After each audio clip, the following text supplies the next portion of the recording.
Well, it's 7 o'clock, so I'd like to call this meeting of Lakewood City Council for Tuesday, January 19th to order. Madam Clerk, would you please call the roll? Councilmember Boki, Present.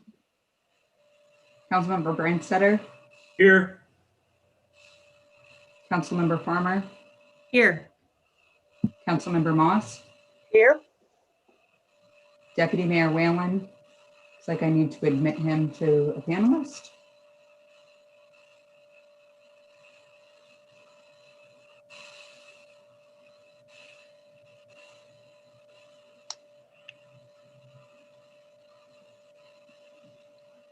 Present. Mayor Anderson, Here. you have a quorum. Thanks. Must have been traffic.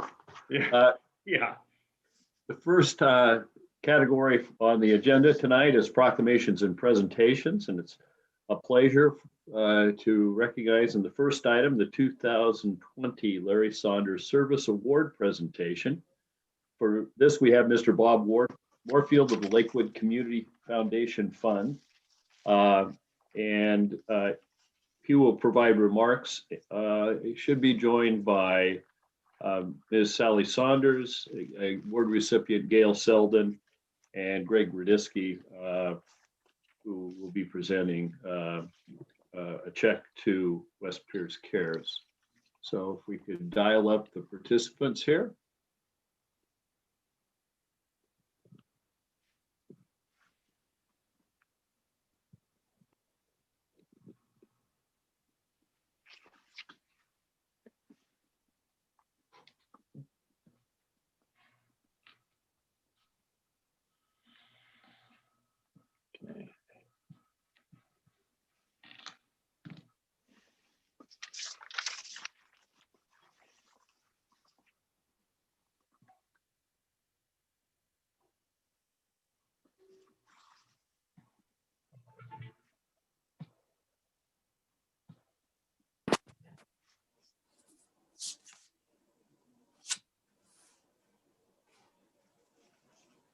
Good evening.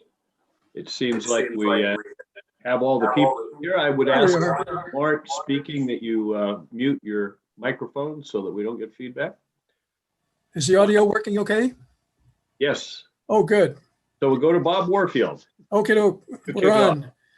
on. Welcome to presentation of the 4th Annual Larry Saunders Service Award. My name is Bob Warfield. I serve with the Board of Directors of the Lakewood Community Foundation Fund, which in partnership with City of Lakewood sponsors this project.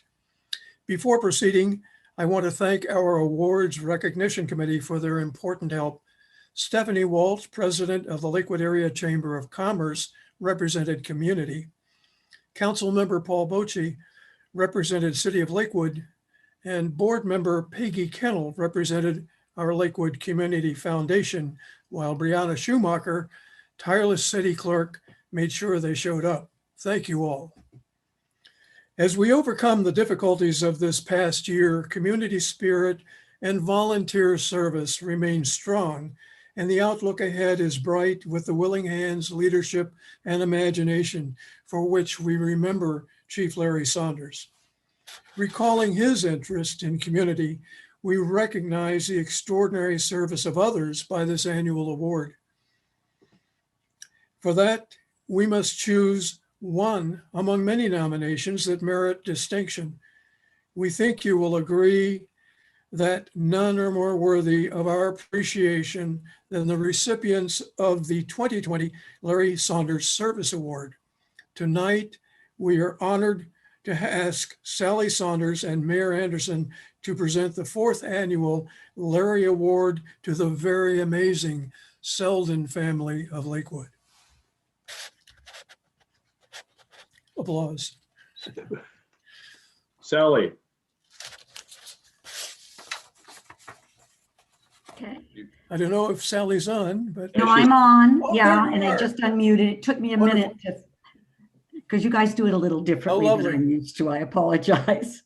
I'm so honored to, first of all, be part of this at all. I know that Larry would be very honored with this award, and especially the fact that it's going to the Selden family. They are such a special family, all of them.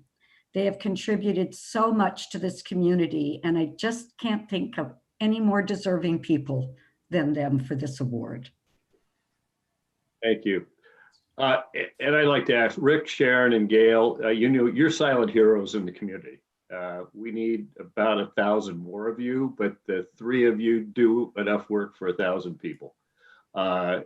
You're tireless in your efforts, you show up, you give, and you have the spirit of community that makes Lakewood a special place. Even though you kind of sneak out at night and live out in Parkland, we won't tell people that. But you're here for most of your waking hours, and you're doing a great job for our community for so many years that we really appreciate it. And I truly look forward to getting back to live Rotary meetings where I can see a couple of you now and then. So we have Greg Rudisky, who has a presentation to make.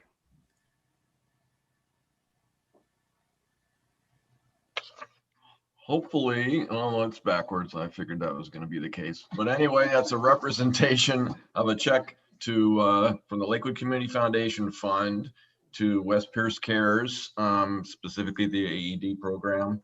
But I'd like to also announce, in addition to that, that in our last Rotary Club meeting, various members came up with anywhere from $50 to $100 each, and so we're more than doubling that. So it's actually going to be more than $3,000 going to the West Pierce Cares. So thank you to the Rotarians and also the Lakewood Community Foundation Fund. And that's a selection made by the Seldens? Yes. Yeah. Well, And we're delighted to have, I think, Scott Adams representing West Pierce to Zoom receipt of that check. so Yes. Oh, go. Sorry. we would be remiss if we didn't pass the podium to the Selden family, the youngest of which I know is never at a shortage for words. Why do you think she's doing? Thanks, Mayor Anderson. I appreciate that.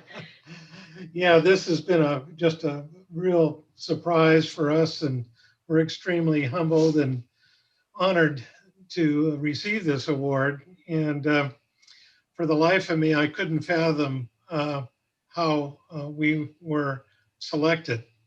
But as I thought about Larry, Sally, I realized that what he did for Lakewood is just, of course, outstanding. He was always leading by example, getting others involved, and wanting to roll up his sleeves and go to work. My father Ed impressed upon me that I needed to be involved in the community when I joined the business, and that was very important to him.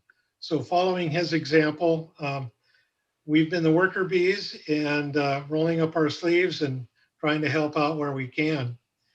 The past recipients, Diane Formosa and Lakewood Rotary and Alan Billingsley, they exemplify what Larry meant to this community. And so with that, I thank you. Gail, would you like to say what we're doing with this money? Yeah. So Larry and my grandfather, Ed, who is also part of this award, never got to meet, but they had one very important thing in common. And that is they both had bad hearts. And I attended a CPR class with Scott Adams at West Pierce and learned about AEDs, the automatic, I wrote this down, external defibrillators. And I called him and I said, can we get some of these into the community? And he took that idea and, oh my goodness, I'm so excited They're going to get some AEDs into the parks maintenance facilities. They're going to train parks workers to use those AEDs and be able to provide CPR, and hopefully we'll save some lives. And we were thrilled with our Rotary friends who helped contribute to the effort, and we're going to match those Rotary donations so we can get a lot of AEDs in the community. We're really excited, and we're really grateful to honor Larry in this way. Great. Thank you very much. That's wonderful. You bet. I just have a brief close, if I may. Sure. 2020 has been a difficult year for even the most fortunate among us, and our public health challenge is still ahead.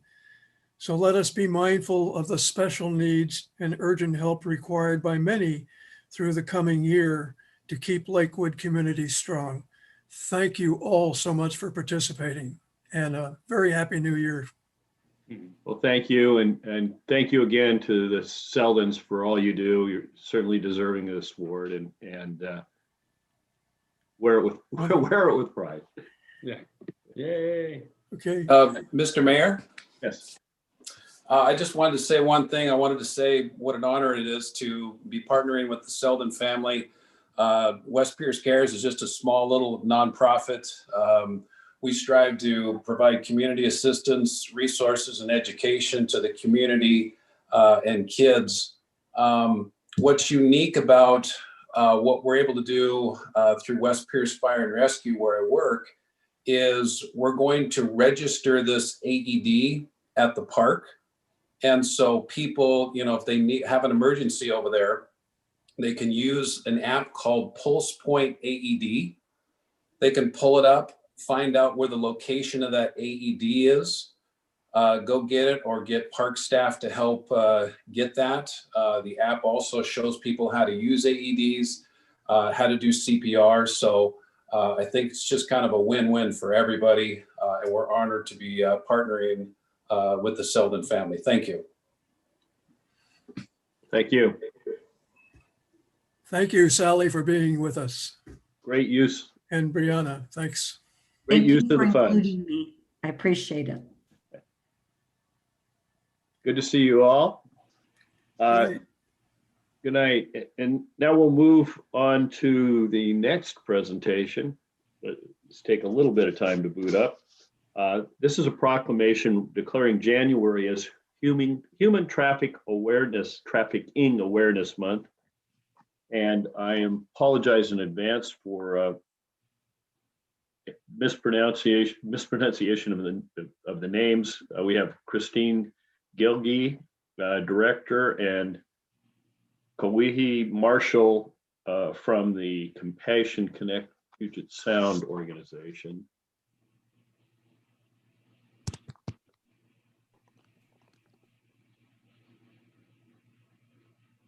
So who do we have with us here tonight? Good evening. Good evening, Mayor and Hello. County Councilmen and women. Yeah, I'm Christine with Adorned in Grace. So honored to be invited. Well, thank you for being here. So I'd like to present you a proclamation recognizing both the seriousness of this issue and the fact that there is an ever-growing movement to recognize it and rectify the situation.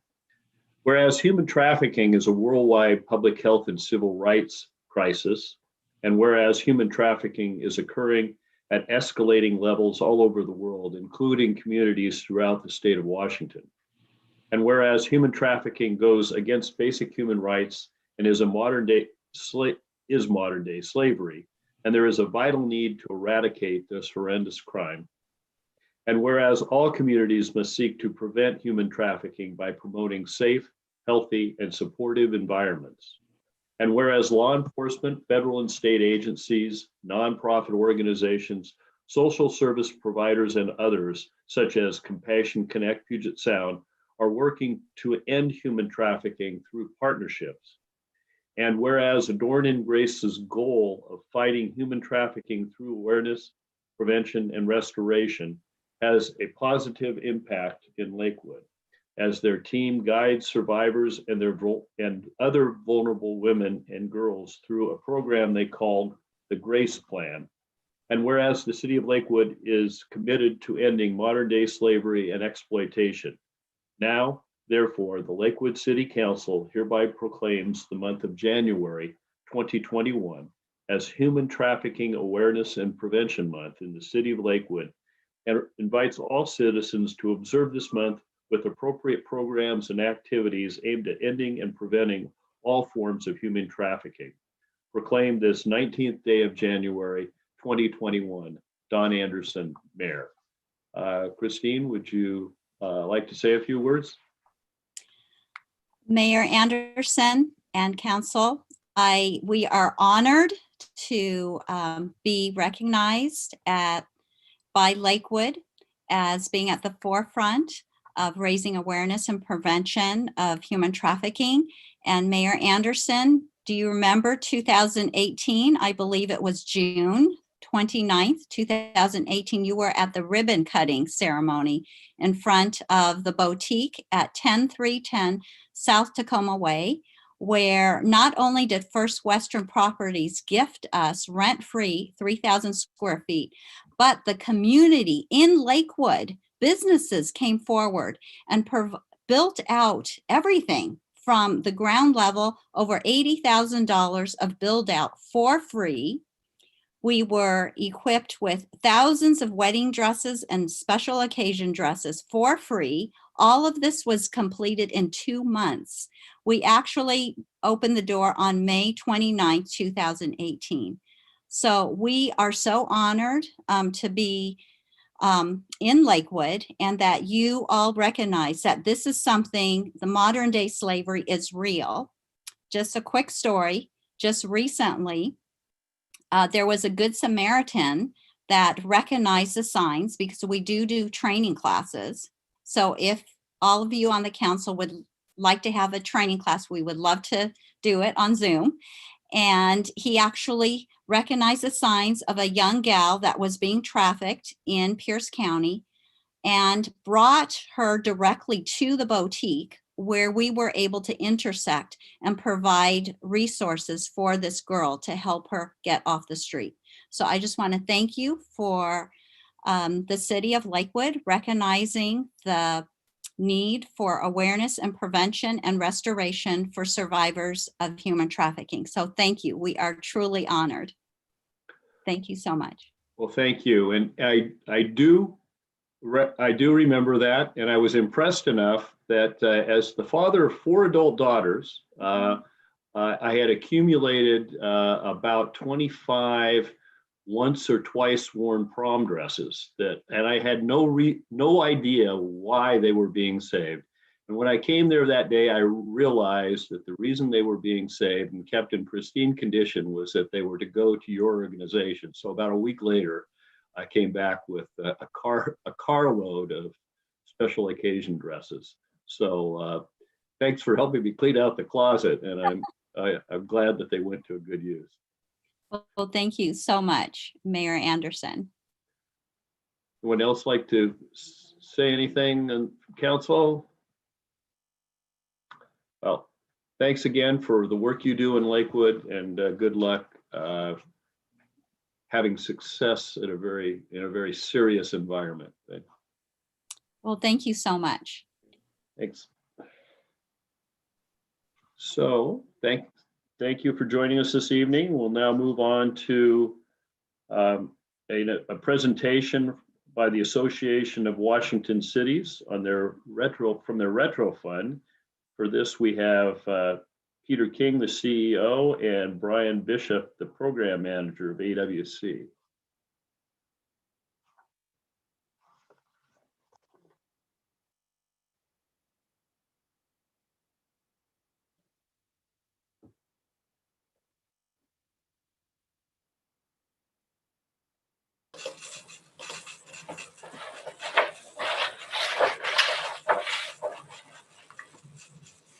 And I see we have Mary McDougall, our HR director, who's responsible for oversight of this program, and Kat St. Pierre.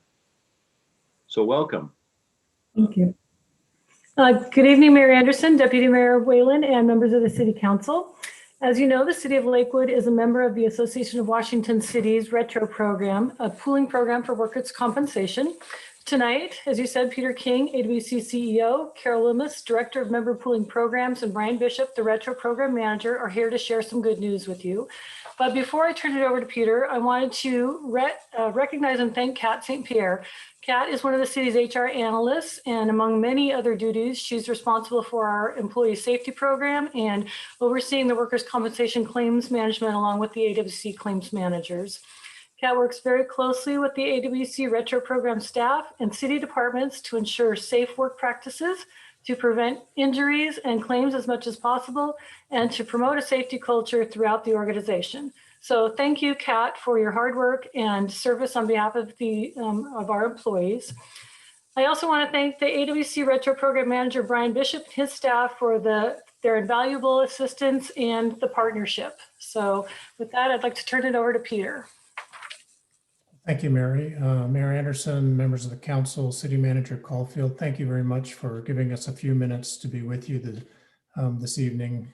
I'm here with good news and also to congratulate the city again this year for a very strong worker safety performance year.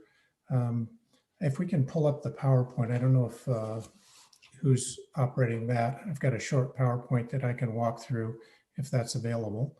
If not, I can just go ahead and verbally go through. But the there we go. The retro program is one of several of our member pooling programs. Carol Wilmus is with us tonight. She oversees all those programs, but the whole point of the program is for every employee to be home safe every night. It's a workers' compensation retrospective rating program. And we're here. Some of you may recall we were with you last year with similar news. We can move to the next slide. A little bit of history. The city of Lakewood has been a member of the Retro Pool since 2011.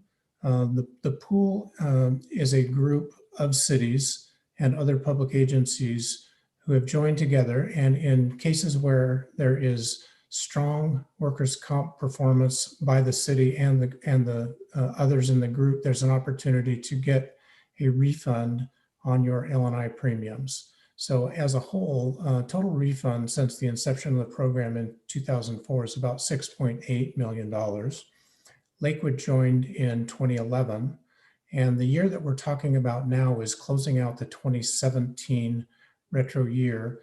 And because of strong performance by the city and others in the pool, the program received a $2.3 million refund for the 69 members that were in the pool. Lakewood's share of that refund and the governing board for the program determined that 100% of that refund would be returned to participants. Lakewood's share of that is $77,283. So that amount has already been provided back to the city. Last year, we returned about 1.8 million that was based on the 2016 year performance. And this year's 2.3 million is the largest amount in the history of the program. So congratulations for your great performance and being in a position to have monies come back to the city based on that performance. The next slide, please. I will have to say that it's more than about the finances of the program. It really is about service and safety and compliance and claims management. We provide and assist Mary and your staff with training and loss control. We've shifted over, obviously, this year to virtual world and providing training and safety audits. We do have a Work Safe Employer program that the city is working on, and then we assist with OSHA reporting. On the claims side, then, we work with your staff for claims resolution. We get early notice of claims. We make contact with injured workers to assist them. We provide reporting data information for the city to track exactly what's going on in the city. And then we also assist with transitional work and light duty. if and when we get to protests and appeals, our claims staff works with your staff and takes the lead on making sure that claims are resolved fairly and to the city's advantage as it can be. Next slide, please. It's really important to note that safety doesn't happen by chance. We know this from our experience with the 96 cities that are in the pool. But so I really do want to thank the City of Lakewood, the employees, for their efforts with safety. Kat was mentioned by Mary. She's a point of contact for us and it does a terrific job. Mary, I would like to thank her publicly. She serves as a member of our Retro Advisory Committee, which is a group of city officials statewide who really give us guidance on the program. And Mary has been in a leadership position there. And then also want to mention Police Chief Zarro. He's been an active panelist and a resource to other cities, particularly on PTSD and other workers' comp issues. So I just want to make sure that he's recognized for the contribution that he has made to the program itself. And then the last slide, there is a culture of safety at Lakewood. We see this for the cities that are successful in strong workers' comp performance.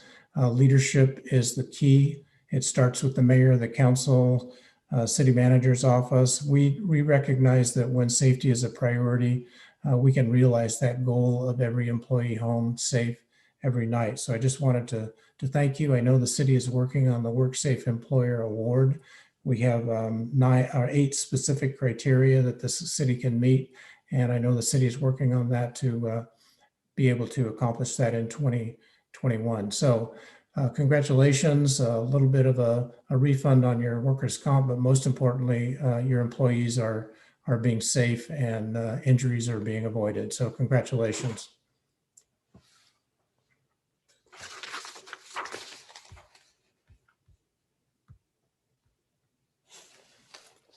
Thank you. And as you indicated, more important that people are safe than the money we get back. The refund is a concrete example of the fact that the programs are working and people are staying safer on the job. And that's a great thing. Anyone else wish to comment? Thanks again. And you can come back with a check anytime you want. Thank you, Mayor. Appreciate the time. Thanks a lot. So now we move to public comment. This is when any of the member of the public may speak to any issue, whether or not it is on the agenda. In this world of COVID and virtual meetings, comments are accepted by mail, email, or virtual comment. Send comments in advance by mail or email to Brianna Schumacher, City Clerk at 6000 Main Street, Southwest, Lakewood, Washington 98499, or bschumacher@cityoflakewood.us. Comments received up to 1 hour before the meeting have been provided to the City Council electronically. Clerk, would you please read the names of those who have submitted comments in advance? Mayor Anderson, we received comments in advance from Andrea Gernon. Those were provided to the City Council via email. Yes, they were. And now if that doesn't preclude you from making a comment, you may make a virtual comment. You will need to join the Zoom meeting as an attendee by calling by telephone at 1-253-215-8782. That's 1-253-215-8782, the number on the screen, or and entering Zoom ID 868-7263-2373, which is also on the screen, or visit zoom.us and enter participant code ID number 868-7263-2373. Upon entering the meeting, please enter your name or other chosen identifier. Use the raised hand feature to be called upon. When you're unmuted, please provide your name and city of residence. Each speaker will be allotted 3 minutes to speak. Outside of public comments, all attendees on Zoom will continue to have the ability to virtually raise their hand for the duration of the meeting, but will not be recognized. You will only be acknowledged during, and your microphone will remain muted except for when you are called upon. Let's see.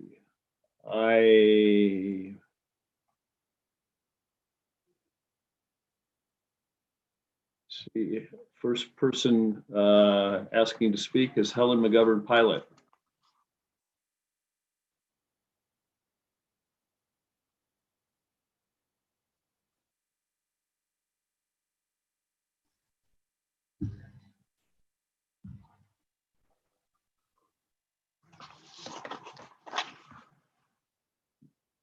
Helen, you're up and unmuted, I believe. Can you hear me? Yes. Excellent.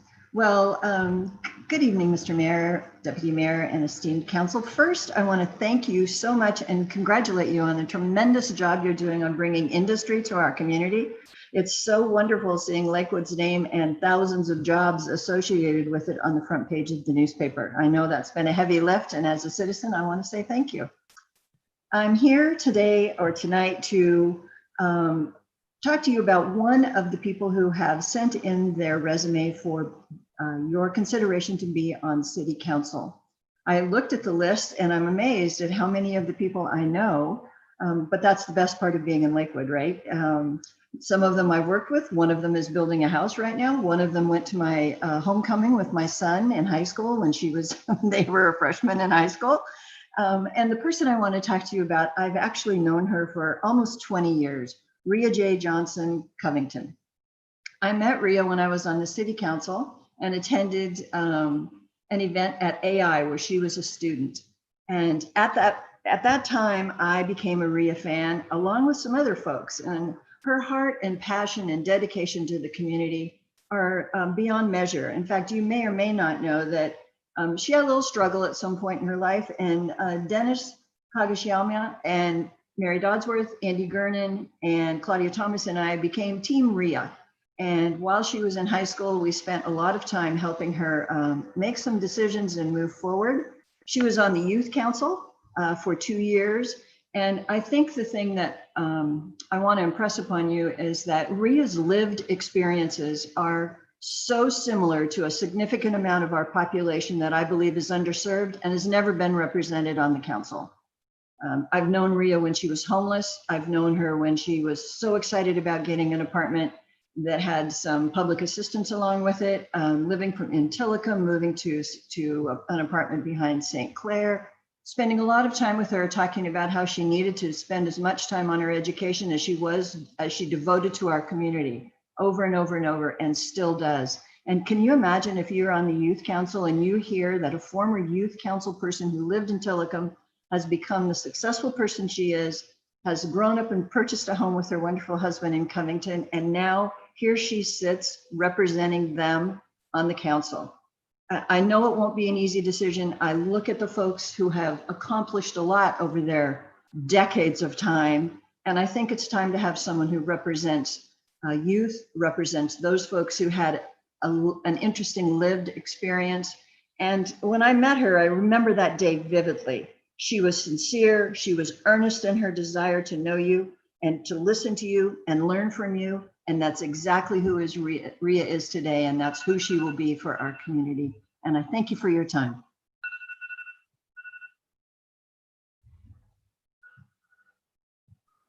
Next is Mr. Dennis Haugen.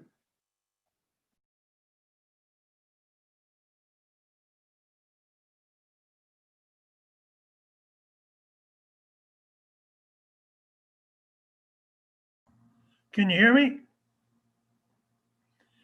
Dennis Haugen from Sioux Falls, South Dakota, former resident of Lakewood, Washington. Nothing was said in Trump's rally speech at the Capitol on January 6th, 2021, that could be thought to incite riots. Trump and many Republican elected leaders quickly condemned the violence. Something Democrats suddenly got some morals or something, because all summer, as many of them destroyed their cities, they said nothing about the violence going on in their cities. Of the 100,000 people who were at that, alleged to be at that rally, less than 1/100% have been arrested. Trojan horse strategy is often used by lawbreakers to blend in with legitimate protesters.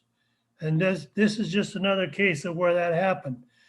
The person that I fault for the problem is Mayor Bowser, who did not supply sufficient manpower to handle the situation.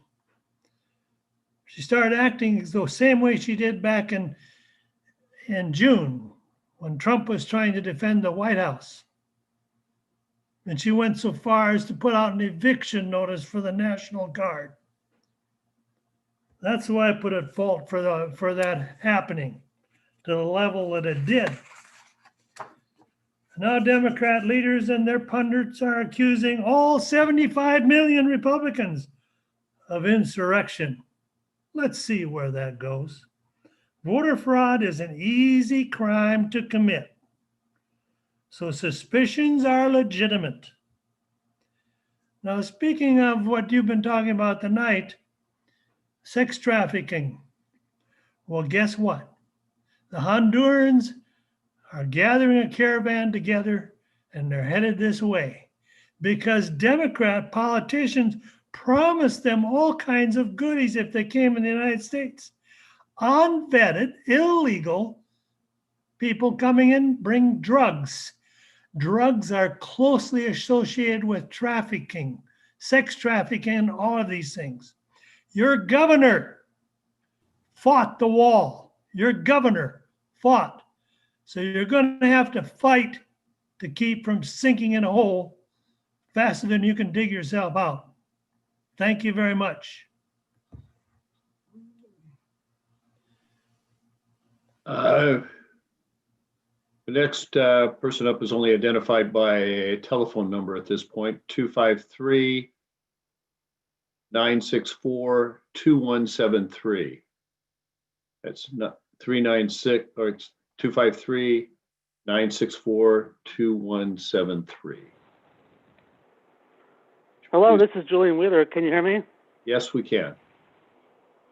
Well, good evening, and I wanted to just say, first of all, Mayor, if Lakewood was the site of the nation's capital, it sure would have turned out differently. I'm sure of that. Nevertheless, I wanted to say thank you and take the time to thank the Lakewood Police for their help in an incident that happened at my house on January 4th. This stemmed from my volunteering as a presidential elector, and I received an unfortunate death threat on my porch. The Lakewood Police have been very professional, and I just wanted to say that I owe them a lot. So thank also to Chief Mike Zero for contacting me personally to keep me posted and updated.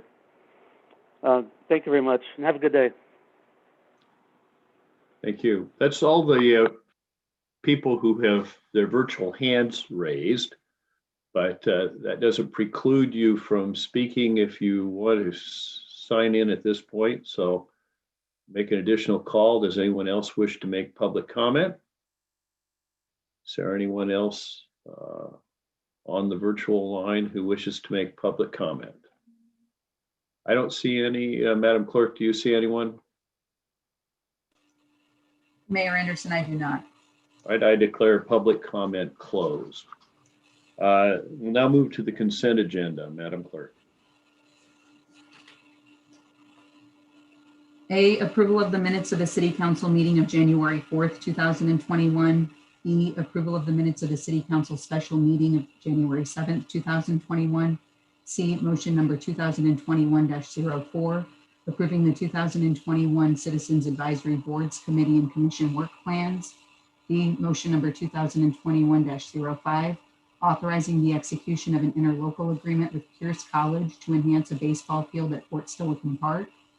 E, motion number 2021-06, authorizing the execution of an interlocal agreement with the Lakewood Water District regarding the construction of roadway improvements and water mains along Gravelly Lake Drive Southwest. F, items filed in the office of the city clerk. 1, Lakewood's Promise Advisory Board meeting minutes of November 5th, 2020, and 2, Planning Commission meeting minutes of December 2nd, 2020. Is there any item which any member of the council wishes to have removed from the consent agenda? Mr. Branstetter. Mr. Mayor, I would like to remove item C. Item C, motion number 2021-04 is removed from the consent agenda. Is there any other item which a member wishes to have removed?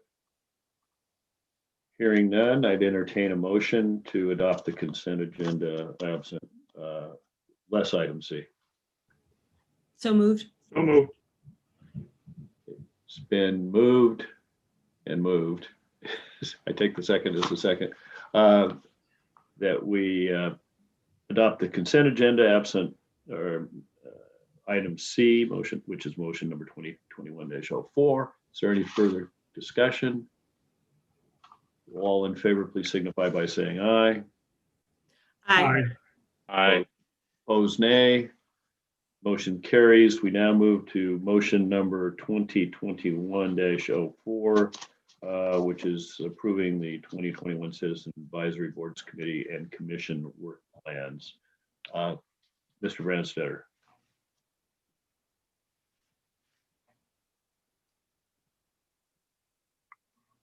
Yes, Mr. Mayor. When we have the motion on the floor, I'm proposing to make an amendment to the work plan for the Public Safety Advisory Council as relates to adding one topic to their list of topics. Well, since there isn't a motion on the floor on that, you can make the motion including what you wish to add, and we can discuss that. All right, I shall do that. Then I would move adoption of motion 2021-04 with the addition of a 6th topic to the Public Safety Advisory Committee work plan to review the Lakewood dashboard metrics relating to public safety. And is there a second? Note that I'll second that. Okay, back to you, Mr. Branstetter. It's your motion. Opportunity. That the Public Safety Advisory Committee is that the Lakewood dashboard has a group of metrics that relate to public safety, and that this motion I have concurrence with the chair of that committee that this is something that committee could take up, and have communicated with the chief, who has no problem with this being added as something to do that. I'm not looking to add it to a specific month on the calendar, rather letting the full committee decide the depth and the timing of when they would want to take it up during the year. All right. Any other discussion from council?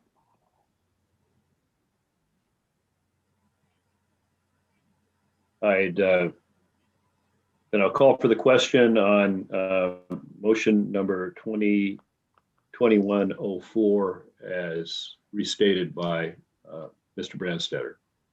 All in favor, please signify by saying aye. Aye. Aye. Opposed, nay.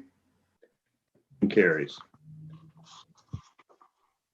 Now move to the regular agenda, excuse me. Yeah, that's it.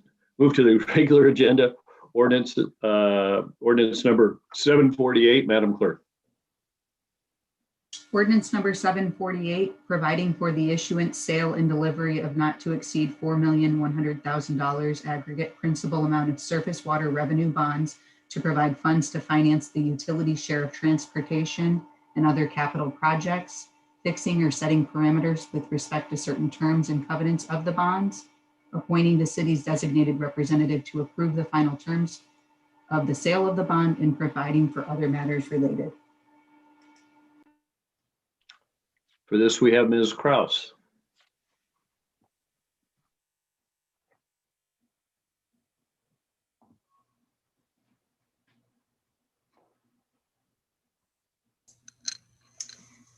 Good evening, Mayor and City Council members. This item was presented to you at the January 11th council meeting.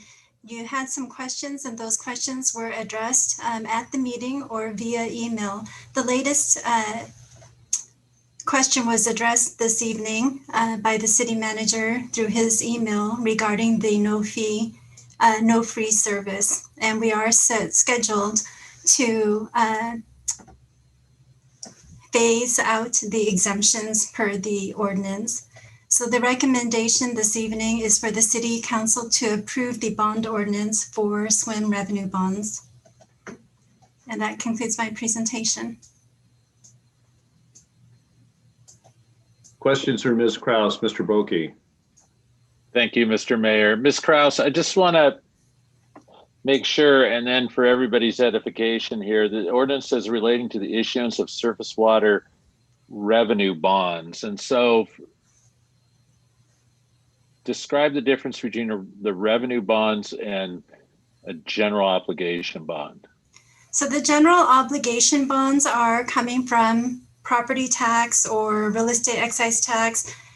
These revenue bonds are coming specifically from SWIM revenues. So they're coming from the user fees. So they are not a general obligation of the city. They are a obligation of the ratepayers in the Surface Water Management Fund, which is essentially all of us, but there's no call on the general revenues of the city of Lakewood.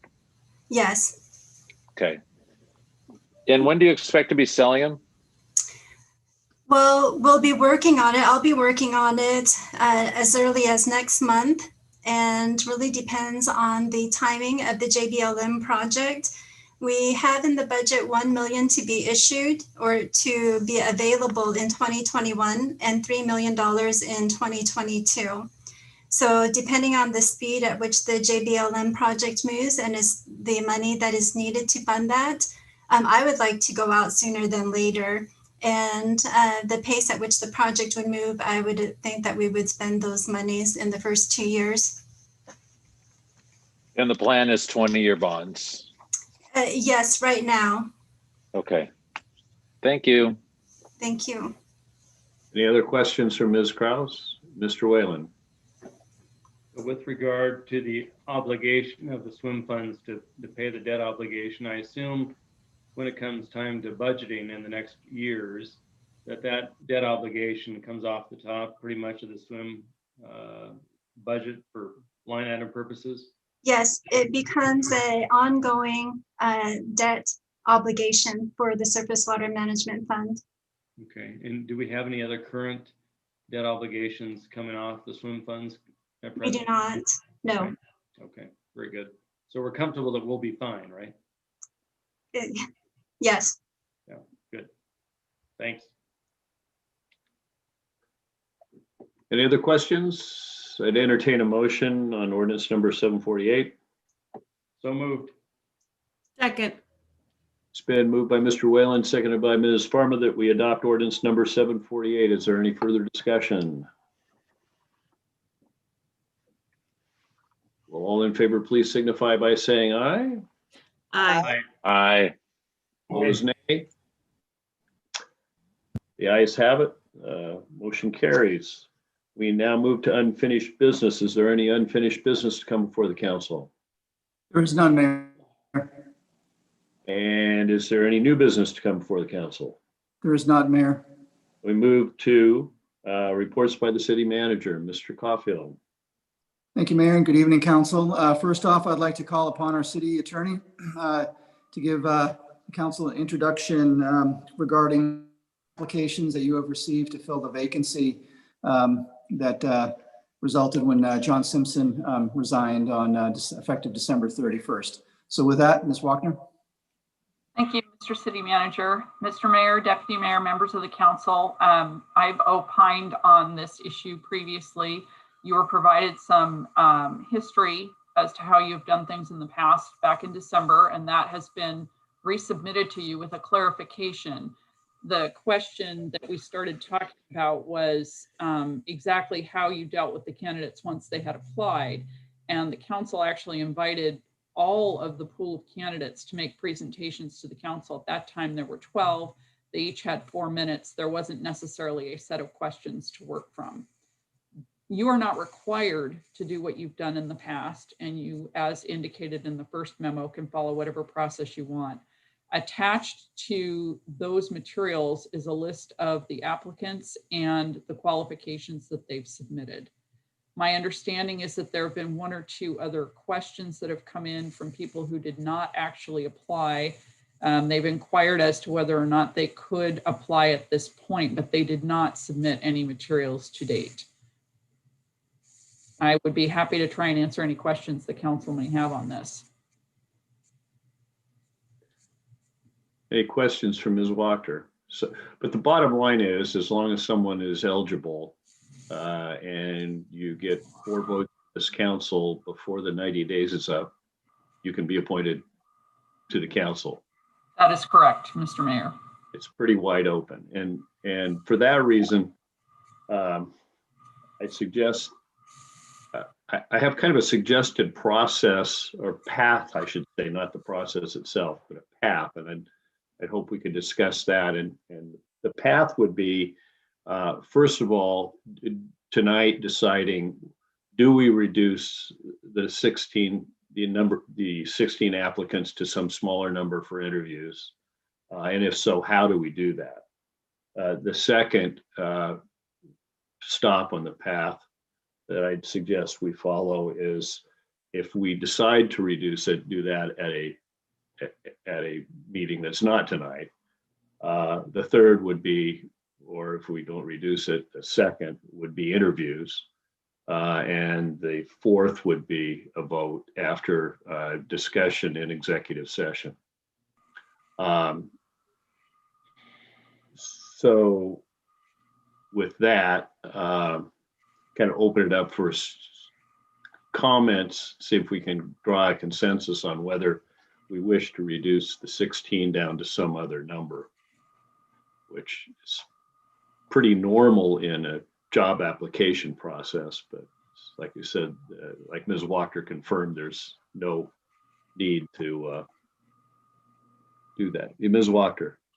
Yes, I don't know if this was mentioned in the written materials, but the one other thing that I would point out, because I think it's daunting when you look at this many applications, the council does have the authority to set additional or separate meetings or instruct the manager to clear an upcoming agenda if that's of any concern to the council. All of those are options. We could start a meeting at 6 o'clock and have it be a special meeting before your regular meeting. There's any number of ways to do that, and we would be happy to accommodate that if that becomes part of the concern. Yeah, I had discussed with the city manager the possibility of blocking off at least the majority of the time of a meeting, if not the full time, for the interviews. Does anyone have a comment or on preference on whether it should be winnowed down or not? Ms. Farmer. I was pretty darned impressed by all the folks who stepped up to apply, and I'd like to hear from every one of them. So that's my preference. Mr. Brandstetter. There's a little comment button here. You're muted, Mike.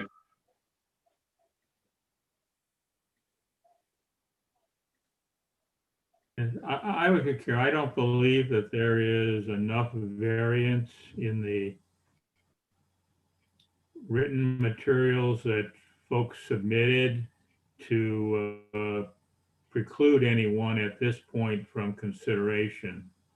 And so I'd like to schedule a time of when they all have a chance to make an oral presentation to us, and that perhaps we can discuss the process by which we might ask candidates questions, like limit ourselves to each of us can ask one question to each candidate if we have a question, as opposed to, in order to both control the time of that process as well as the presentation time.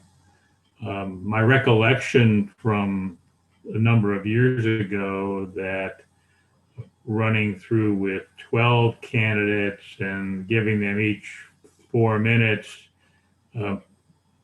didn't seem to be an onerous time, and the number of candidates that we have this time is not significantly more. Mr. Whalen. Thank you. I certainly have no problem with that, even giving them 5 minutes. I mean, we certainly can take adequate time to hear from so many qualified folks in the community who are interested to serve.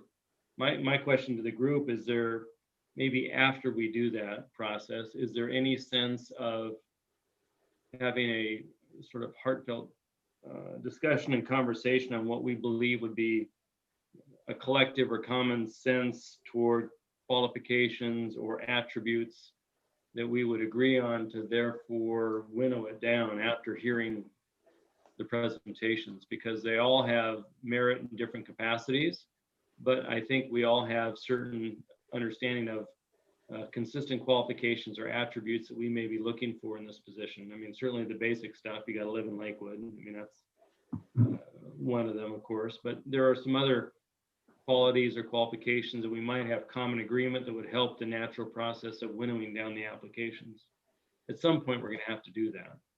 Otherwise, it becomes kind of a personal preference, you know, like a horse race, so to speak. And yeah, I am concerned that with 16 applicants and 6 votes, you need to reduce. I'm pretty adamant that you need to reduce the number to find out who the consensus folks are. One would be to council 6 votes, and it's kind of becomes like the college football playoffs. Your best candidate's likely to be in the top group if those are based on consensus choices. But we could end up with 16 people and 1 vote to 6 different people, and it ends up coming out like ranked choice voting did for Pierce County. And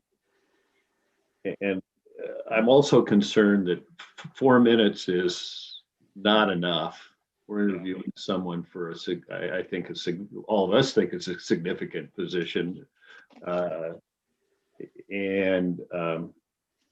So we may even need 2, if we do 16, I think we'd probably need 2 sessions or 1 longer. It's difficult to get everybody 16 people together at one time, even if you're already elected. Other concern I have is, I was not a believer in this to begin with, but with the day job, I've ended up being on the interview panel for the senior positions, director positions, and HR professionals have convinced me that the best practice is to ask all the people the same question or series of questions. And in private industry, I was pretty ad hoc about questions I'd ask people I was hiring, but that seems like a prudent course. And so I think we have to get, no matter what we do, we have to kind of get a consensus of what subject matters we want to address, what general questions we'd ask. Sometimes there's a follow-up, but and there's generally an opportunity for the person to give their minute elevator speech. But I think we need to come up with kind of a uniform practice to treat the people fairly. But I'm not personally wedded to anything. I'm just concerned and wanted to go smoothly. Well, I'd be happy to start on that. I agree with you, and I think we can have a conversation. I'd be fine, again, following your thought there, Don, about maybe giving each candidate 10 minutes. If we don't think that's too much, I think that that's at least significant or adequate enough for them to kind of flesh out answers to our questions. As to the questions, which goes to my initial thought about coming up with a common sense of the qualifications or attributes that we believe we would like to see in the next candidate, we should probably talk about that. I'm throwing out a couple of things, maybe asking the question, what does each one believe are their two key qualifications that they are proud of that they would bring to this position, or something to that effect, 2 or 3 qualifications or attributes. And the other question I might want to hear from them is, what would they hope that person hope to accomplish or contribute to the goals and mission of the council and furtherance of the city's objectives and missions? Something to that effect. There may be some other great questions out there too. Mr. Bulkey. Thank you, Mr. Mayor. So, I think last time when we had 12 people, which was a little bit less. This time we have 16, and so a couple of things. If we want to do sessions where we say either we just all ask them. I guess I'm getting confused now. Okay, so we have 16 people, and last time we just gave them 4 minutes apiece to talk, and we developed a plan based on that, I guess, or we decided. This time we've got 16 people. If we allow them to make an opening, so we're thinking that we would allow them to make a statement of some length, 3 minutes, and then we would go into these 4 or 5 questions. I would throw in there, and I think Councilmember Whalen was kind of suggesting priorities. I mean, what do you see as your priorities for the city of Lakewood? That they would know in advance, I guess, and so they could. So is that kind of where we're going? So we would do 16 people. They would each get an opening statement. They would each we'd ask questions. And so for 10 minutes, and maybe a closing statement of some sort. I get that. That's great. That's almost 3 hours. So I want to be fair to the person who is 12, 13, 14, and 15, that we're not falling asleep during this thing. So I guess I'm wondering if we agree to that, how do we, in all fairness, give them, rather than some 3-hour marathon session, do we split it in 2? Do we take a break, start at 6 and then take a break halfway through? Or how what do you guys think? Yeah. Good question. Ms. Moss. Yeah, I was just going to say, I thought I heard us considering breaking it into 2, like 8 each section.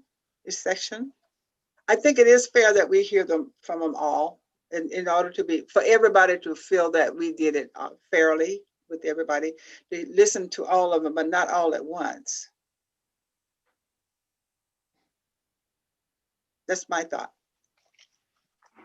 So you're not suggesting that we lock them in council chambers and the winner is the one that gets out? No, they might have to wake some of us up. Game of Thrones style. I like it. So it looks like a consensus is building for giving everybody a shot at the interview process. So unless there's some serious objection, we can check that box off. Right. Then I guess we interview them all. Any additional thoughts on whether it should be 1 or 2 sessions? I vote 2. That's fine. Two. Okay, so 2 sessions. We've heard, 4 minutes, 6 minutes, 10 minutes. Opening, closing statements, set questions. If we're going to go 2 sessions, 10 minutes seems fair to me. Mr. Whalen, you were raising your hand. Yeah, I think you could do, I'm just looking at the clock. You've got 4 quarter-minute segments in an hour, so you could do 8 people in a 2-hour session, right?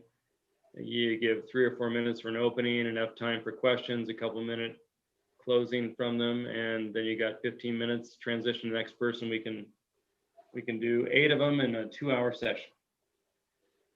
As long as Brianna's on the clock. Yep. And my suggestion, Mr. Mayor, would be that we consider doing that outside of our regular council business, that we decide we're going to do a special meeting, and that frames it as this is why we're here. We don't have to be looking like, oh, we got to deal with this afterwards, and we've got, that kind of stuff. I just think, to be fair, do we just keep it all in 2 blocks, and we can do it on I don't know, maybe that doesn't work for other council members, and may not work for me to try to find a date. We've got to find 2 dates. So We got a 5th Monday this month, right? So we can use that one for sure on the 25th. Oh. And then maybe do. No, that's a 4th Monday. That's the school board. Right. Okay. 4th Monday. That's the school board one. How we could, getting back to the kind of the format for a minute, what I suggested, we're looking at 10 minutes. Really what you've got is, you got a 2-minute, you can tell them they have a 2-minute opening. Okay. Then you ask them questions where they get like 1-minute responses, and you give them a minute to close. Then you get 4 or 5 questions. But you have to, I think, time it out that way so that they have, so that you get your questions in. Otherwise, somebody's going to use 5 minutes to open, somebody else is going to use 5 minutes to answer the first question, and you lose control. But if you lay out the ground rules, whatever they are, those are pretty arbitrary, pulled out of a hat, but whatever they are, you lay them out in advance and tell them, here's what we're going to do. That's fine. And then the question becomes what the questions are. We have some committee volunteers, or do we submit our questions and come back and work on what those consensus questions should be next meeting? Or let everybody kind of have their list of questions, and hopefully we don't repeat ourselves. I mean, that's a way to do it too. Mr. Branstetter.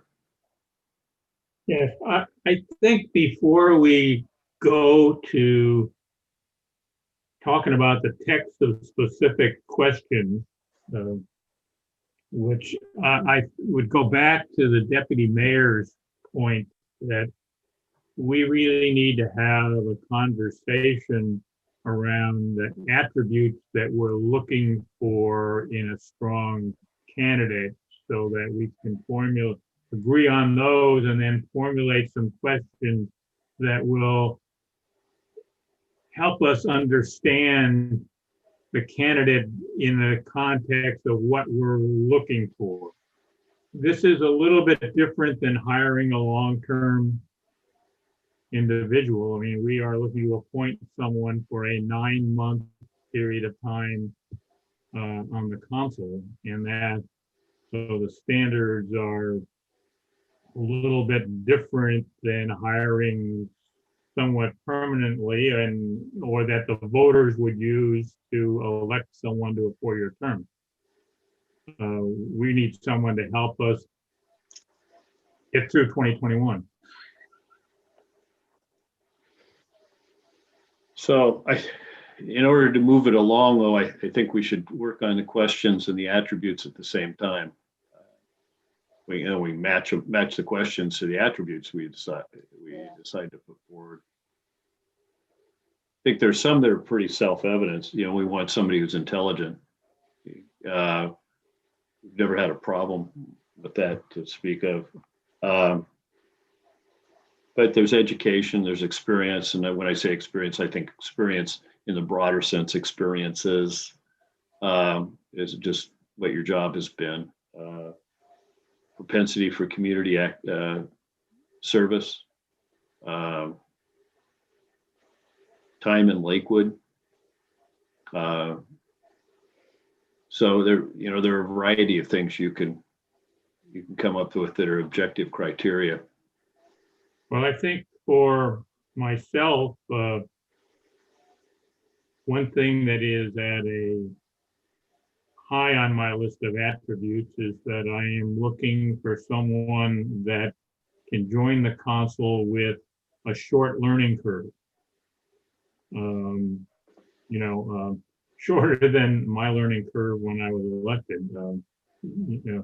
And that was actually an attribute that we valued the last time we did this, and we were looking to try to make a determination. So somewhere getting a question to where the person can articulate how they see themselves having a learning curve and how they would move shorter with that. And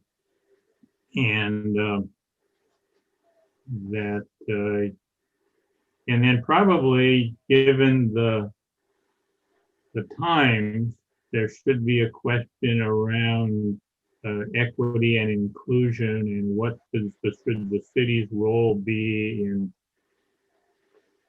promoting that within the greater community.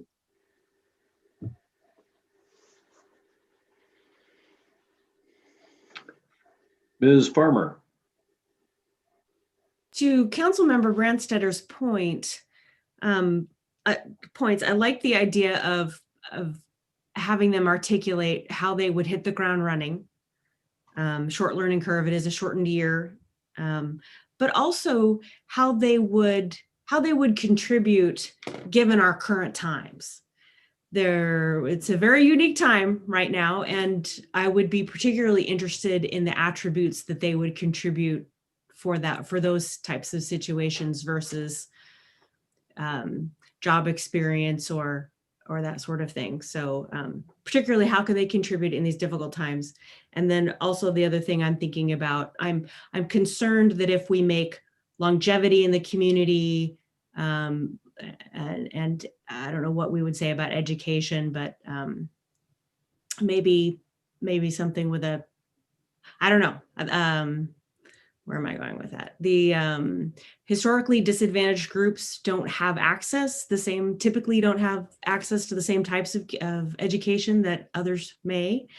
And longevity in the community, as long as it would relate to hitting the ground running, I don't know exactly at what point, how many years, makes it acceptable. So something to think about. Yeah, I just note that in corporate America, degrees are becoming less important. Skills are more important.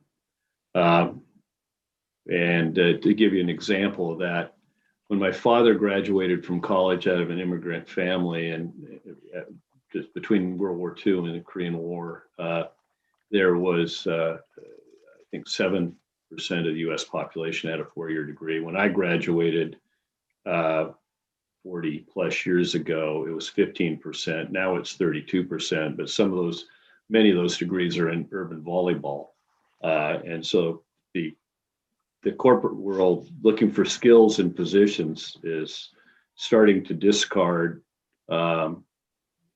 degree as a technical requirement and looking at the technical requirements of the job, such as having a certification in with respect to some sort of element of computer science, where somebody can actually do the job as opposed to having checked the box.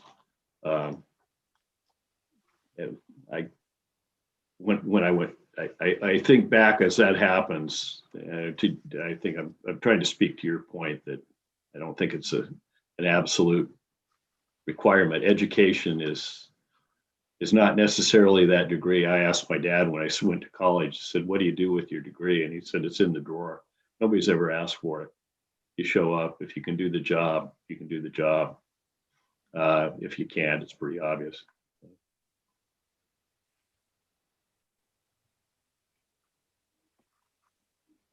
Well, Mr. Whalen? I would agree on what everyone else has commented on previously. I do think for me, how their background, experience, education, training helps them advance, Lakewood's mission and cause. It's another way of saying, how are you able to take what you brought to the table here and hit the ground running, so to speak, in these interesting times? In so many words, I think that would be a good question for all of them, because it gives everyone a fair chance to say, well, my experience and my background is important, and here's why I think it is to what Lakewood is experiencing and hopes to accomplish in the next few years. I think that would be helpful.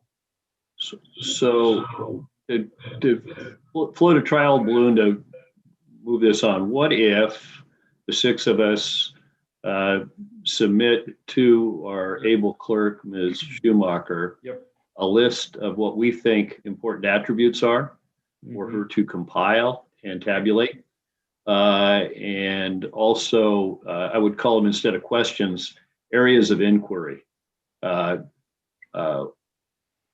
Whether it's just generally, what do you bring to the table? How are you going to add to council? Where do you want Lakewood to be in 10, 15 years? Whatever the area of inquiry is, and we can craft the questions later to match the attributes or the situation. Get it easier than having a free-floating discussion without taking votes. Mr. Branstetter. Yes, I also think if we could ask the city attorney to submit the list of questions we should not ask. Councilmember Branstetter. That just would not be proper. And I would also say we probably don't want to ask questions, the answers to which we can glean from the applications that they submitted. And Councilmember Branstetter, I will be consulting with our Human Resources Director, who has impressive expertise in exactly what you're asking, and we'll prepare some sort of quick briefing for you. And we'll certainly be happy to take a look at the questions that are prepared. I am vaguely competent to do that task, but I really do defer to Ms. McDougall. She's quite expert in the area. And I would note that where we might need a little research is that this isn't a job application, and some things apply and some things don't. For example, though this is a nonpartisan position, in appointing positions, you can ask somebody's political party. I don't suggest we do that in a nonpartisan position, but that's kind of an absolute criteria in some elective office vacancy appointments. That's improper if you're under Washington state law, if you were hiring somebody for a municipal position. And so there are some nuances that are a bit different. I think there are some cities that have some limitations on how far back can you go on asking about a criminal conviction, for example. There may be some limitations in state law. I don't think those would apply to somebody who is effectively running for an elected position, because the people would go back to infancy to see whether their elected and appointed officials have a criminal history. So those are things in the big I don't know category. The line may be slightly different in this case. The big things I think are all going to be the same. So, Mr. Mayor, by when do you want us to have thoughts to the city clerk? In time to discuss them at the next meeting. So, Ms. Schumacher, when would you like to have those in order to get them compiled and out to us so that we could look at them before our next meeting?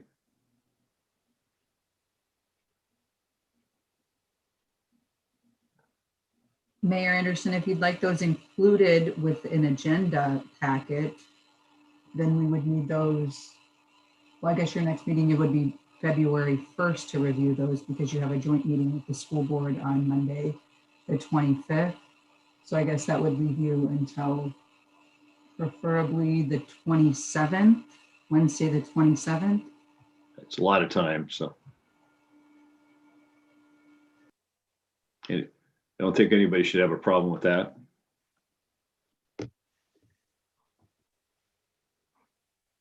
So, and then we're going to need to set two approximately 2-hour meetings.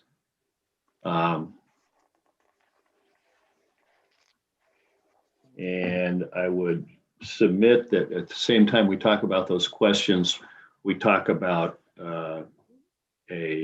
whatever the winnowing process is going to be at the end of the day. It's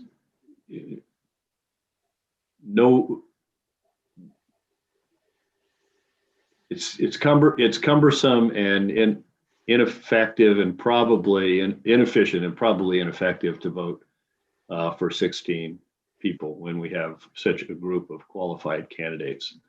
So we're going to have to take it down in the nature of a primary. Doesn't have to be a top two, but we're going to have to decide, be thinking about that, how we want to take 16 down to some lesser number before we make the final decision. Yeah, Mr. Mayor, I think we could do, I've thought about that because I thought even if initially we had to reduce the list, it would have to be a situation where we'd all have more than one vote, I would think, if you got 16 people, but you don't want to winnow it down to one, and you don't want somebody winning with 4 votes. I guess right out of the gate, I guess. So, there are processes where we could all go in some kind of random order back and forth. I mean, this is what in my mind, I thought, and then we would keep voting until we had a certain number of votes cast, and then we would drop. I know in Congress they do things like if they have more than 2 people running, they would drop 2, although that seems like we would have to do a lot of rounds that way. So we could do something like that. I mean, we've got time to think about it, but I would ask that we not just have one selection per person when we have 16 votes. I think we've got to skinny it down. And then we got to decide, do we want to do then another statement, or do we just want to some night vote 5 times until we get down to 1 or something, Yeah, so what you're suggesting is something akin to the dots in our retreats. Right, but we wouldn't, in my mind, you wouldn't be able to take all your votes and say, no, I'm casting all 6, let's say we do 6. I'm casting all 6 votes for one person, right? I mean, that just has the makings of really a problem. And there's also some really bad aspects. We'd each get a vote, and then we would do rounds until we had voted. You could never vote for the same person twice. But so the way I'm thinking, like, let's say the first round, the most votes anybody could get was 6. That's what I'm thinking. And then we would agree on like the bottom 4, or some group drops out, and then you would do another round where we maybe vote 5 times. I don't know, something like that. Okay, well, something to think about. I think we're going to have to do something akin to that. I I would look at initially Walker- agree that you can't have cumulative voting. That's how a bare majority controls all positions in a corporation. I think I would ask Ms. Wachter. I don't know how long she's been around, but I think they did something like that in the early 2000s. Does that predate you? It did just barely, but I'm thankful for the fact that it predates me. I came here in the February of 2002. Okay. I think the selection was prior to that. And as I remember, they had a lot of people for a position. And they even had an overhead projector or something marking. And I don't know, that might have been the time John got picked when Doug was gone or something. Well, I don't know. I don't know who had left. When Andy Gordon was selected. Oh, okay. It was the process when Mrs. Burnham was selected. Was there a predate to even that though? I swear there was one. Okay. I think there was. I think it might have been Jose Palmas because he. Oh. Yeah, but that was before me, the replacement for him. Okay. And they did something like that where they each got to choose. I was there that night. I want to say it's been so long ago. They chose 3. But I can't remember how many names they had on that list that night.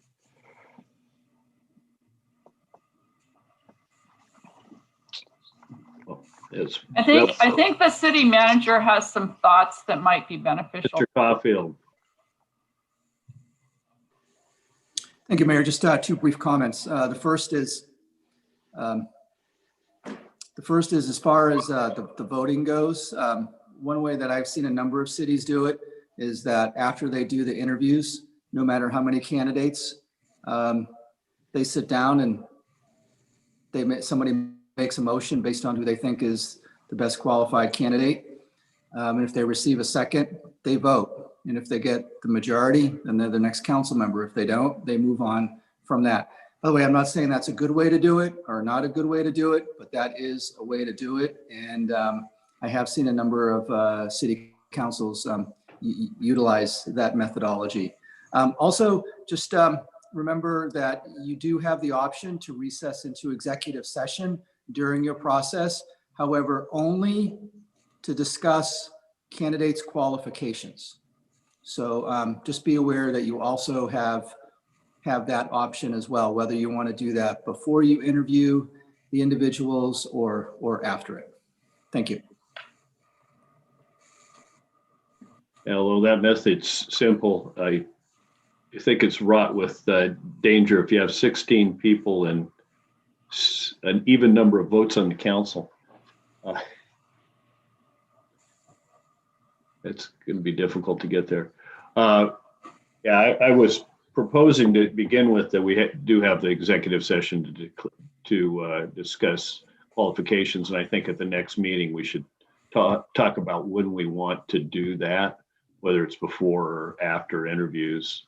But it definitely needs to be before we make any vote, whether it's to winnow or for final determination. So we have some assignment. Mrs. Farmer. I'm prepared to offer that we make that determination now on executive session. To me, it makes sense to do it after we hear the presentations, because that might be another winnowing factor, the presentations themselves.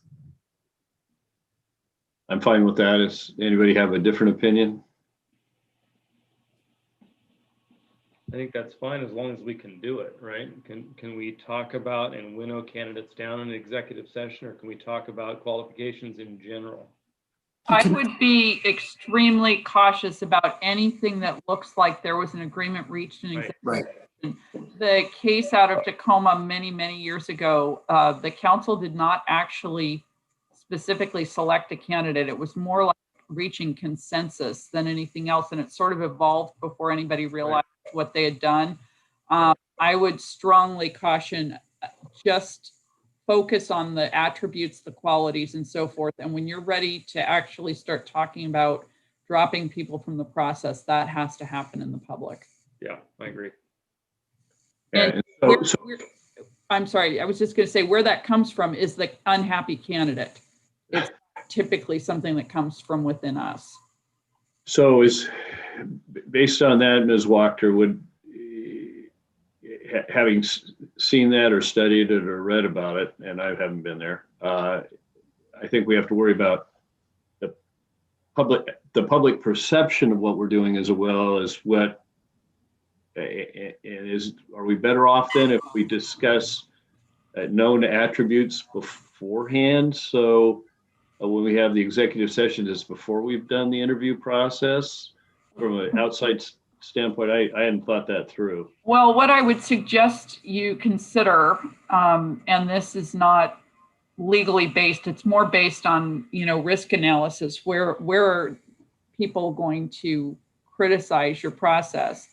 Typically, the less transparent it appears to be, the more disgruntlement you get on the other side of it.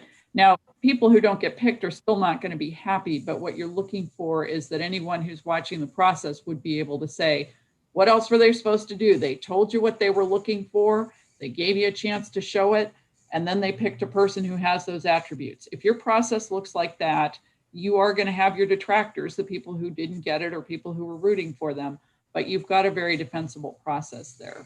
On the other hand, if people feel like the fix was in, or you change your mind midstream without really explaining why you were changing your mind, I think those are the things that get you into trouble. So into trouble, or as opposed to get into criticism. Mr. Branstetter. Yeah, Mr. Mayor, what I think is, since we're going to hold interviews in two separate sessions, that it becomes apparent that before we do that, after we discuss attributes and refine those into specific questions, that we'll need to tell both groups of panels what the questions are ahead of time, because you don't want the second panel to know what the first one got asked and it be a surprise to the first group. And then be able to go and do that. And I think that after we do the interviews and we can have our executive session and discuss our individual impressions of the candidates, but then the process that the city manager outlined, which is essentially the process that we use to select the mayor and deputy mayor. You can go to that, of where someone puts forth a name and it's there and it's voted, and then you never really voting. You minimize the number of people that you vote to exclude. You just go through the process until you reach someone that a majority of the council finds as a viable council member, and I'm expecting in my own thing that I'm not going to come down to someone who is the only person available or even the highest person, but I expect that I would, in my own analysis, after listening to people and doing that, come up with a number of people who would be put the bill, in my own opinion, and then try to match that with the other people's picture from where they stand and looked at. I think we have some other discussions about process to do after we sort of get an idea from what we submit to the city clerk about what we're looking for, keeping in mind that we have a date off in the spring by which we have to do something. And we have work to do for 2021, so we want to get somebody here with us. All right, so I think we need to come up with some potential dates for our interviews. You want to do that by doodle pool? See when people are available, because I know, we know Monday nights are free. Or locked off in perpetuity, it seems like, but people have different obligations. So maybe the city clerk can work with us there, and we'll send out a doodle poll and see what evenings might be available. Looking up to kind of first regular meeting, be somewhere after I think after the first meeting of February. Our deadline's the end of March, I think. Does that sound okay? See what February looks like for folks. Sure. I mean, and then we can give our applicants, once we set even though we might not have the questions or the down, we can tell the people that have applied that those are going to be the dates where the interviews will be held, so they can start blocking their time off too. So, Mr. Whalen. I know we're going to do a doodle pool to get dates, but it would really be nice if we can do both evenings, if we're going to do them in the same week, like the first week of February, if we can. And then maybe that following Monday, special session, call it a special session if it's a study session or a regular session, and go through this process to winnow them down or vote, because it would be good to get somebody on board, I think before the third week of February, because we may I forget if we have a retreat schedule, but it'd be nice to include that person in whatever council retreat we have for kind of goal setting for the next year. And I thought that was coming up. Mr. Caulfield can correct me, but I thought we had something coming up in February. Retreat. We do not, Deputy Mayor. We don't yet? Well, we should at some point. Once you have another council member, I think that would be a good thing to do to finish up your retreat from March 7th from last year. I agree. Snacks present. There will be no snacks because it's via Zoom, so you can go to your own fridge. Yeah. DoorDash. Yeah, we'll do that for sure. Okay, well, with a focus on that, and then Ms. Schumacher can likely, once we pick from our doodle poll, the 2 dates, hopefully in the first week of February, like Tuesday and Wednesday, the 2nd and the 3rd perhaps, and she can divvy up between the 16 what makes most sense for them, and they can, by natural selection, put themselves on one date or the other, right? Yeah, I think, why don't we just send it out for the Tuesdays through Thursdays of February, first 3 weeks of February, and see what people look like then. I mean, I think if they were, you might be able to do a Tuesday and a Thursday in addition to a. Yeah. As long as you're pretty close. I agree with you. You need to do it in the same week. So we've got our assignments. Come back and talk about it more next week.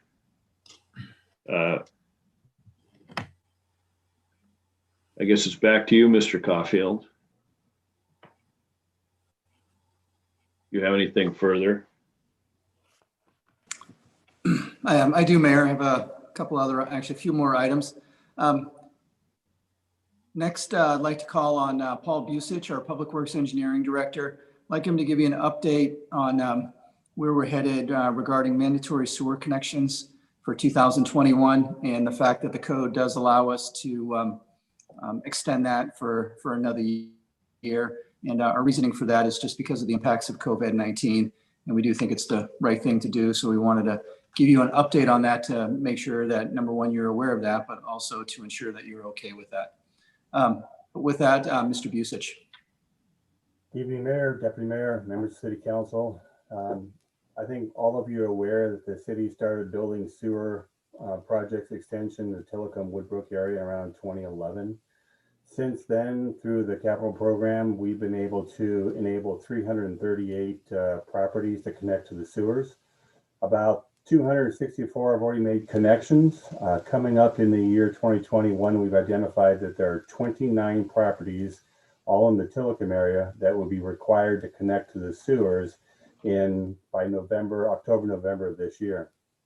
Considering how drastic the economic impacts have been across the world and across the city and certain areas of the community, we're proposing to notify those 29 property owners of an existing provision in city code that allows them to request a deferral upwards to 3 years on making that connection, where they are required they're mandated to have a connection. At the end of the 10 years, which is this year, they are required to make a connection.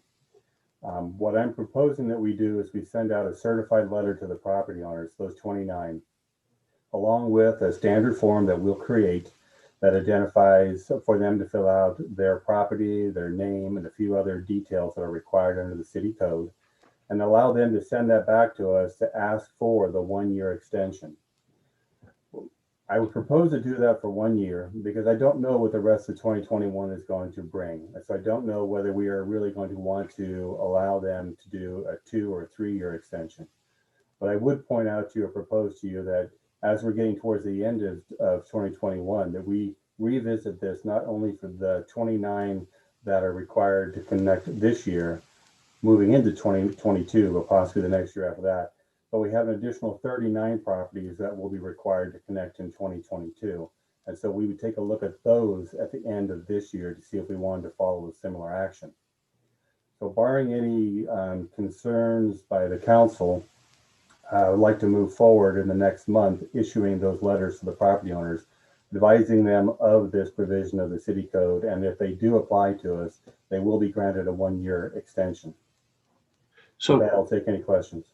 So given a lot of what's happening from a regulatory standpoint with the pandemic, would it be simpler if the council just passed a resolution that it's extended for 1 year and we inform the people of that fact, as opposed to going back and forth and using their time and staff time? And what I don't know is whether any of those property owners are already planning on hooking up, whether they are actually having a contractor ready to go. Plus, since we already have the existing code, it's really not a difficult effort for us. We know who the property owners are. We've got their addresses. It's simple to do the form and mail it out to them. And it puts them in the driver's seat to decide whether they want to or not. One thing that this will not do is it will not eliminate the requirement for them to continue to pay the sewer availability cost. So some of them may look at it and say, well, I've got the funds, I'm ready to connect. I appreciate that, but I want to get it done and get it over with because I'm tired of paying the sewer availability fee. Others look at this and say, I really do appreciate the 1-year extension. Thank you for reaching out to me and doing this. So it begs the question, why don't we just tell them they have a 1-year extension? They've always been able to hook up if they want to. The city code as it sits right now requires them to apply to the city manager for this. If we were going to do something different, we'll need to go back and take a look by what mechanism we can basically do that work without significantly modifying the city ordinance. I haven't looked at that to see if that is something the council wanted to do, but we certainly can go back and revisit that. Yeah, I'm just suggesting it'd be a lot simpler just to put in a resolution because we made the rule. I'd be happy to take a look at that and bring it back if that's what the council would like. I think the proposal is reasonable. One way or another, I have to notify the property owners. So I either send them a letter saying that the council took this action, they have a year, or I have to send them something to say, if you want it, just apply for it, and it's going to be an automatic. there may be circumstances for some of these folks where they're going to come back and they want to request the full 3 years deferral, in which case they're going to need additional information to provide to us. What I'm proposing is that it basically be a 1 year. You apply to us, we're going to give you the 1 year. If you need more than that, which the code allows, you have to provide additional information to justify it.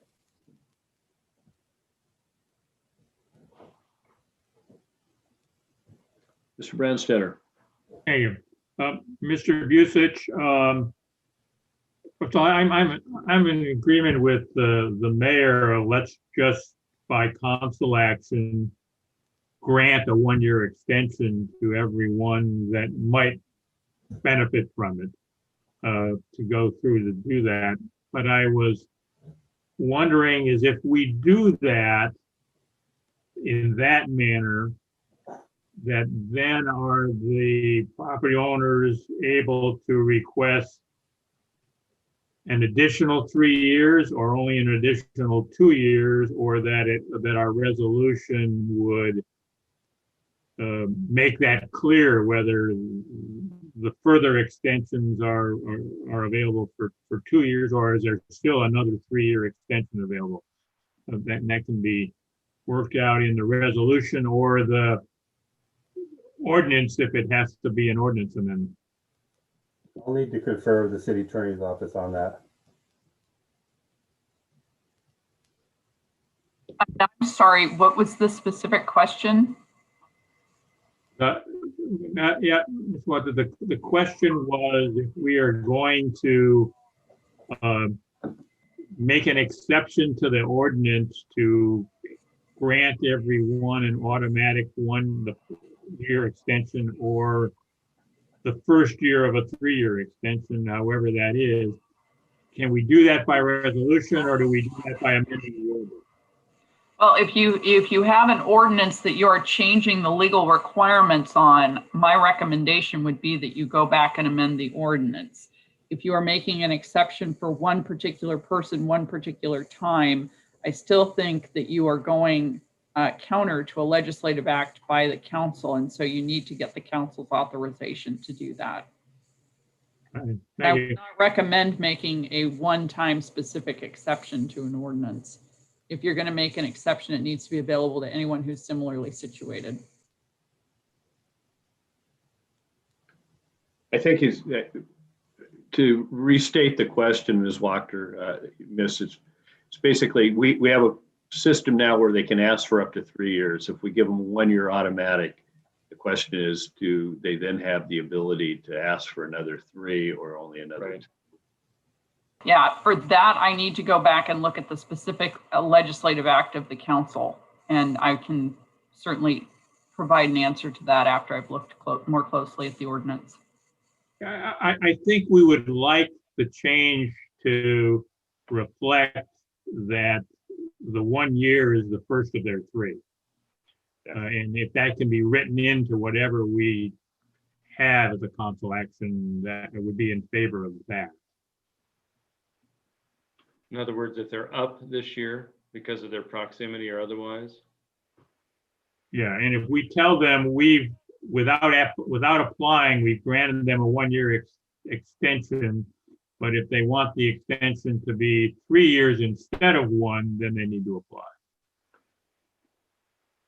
Yeah, I'd look at it just as another COVID extension. I mean, it's like,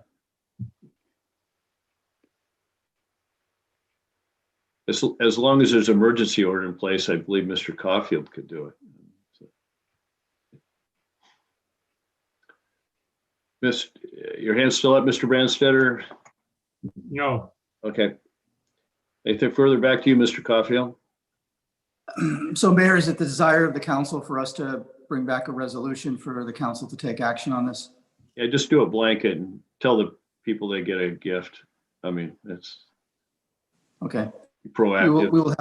We will have that for your February 1st regular meeting. Thank you. Thank you. Some other updates. I'll try and be efficient here.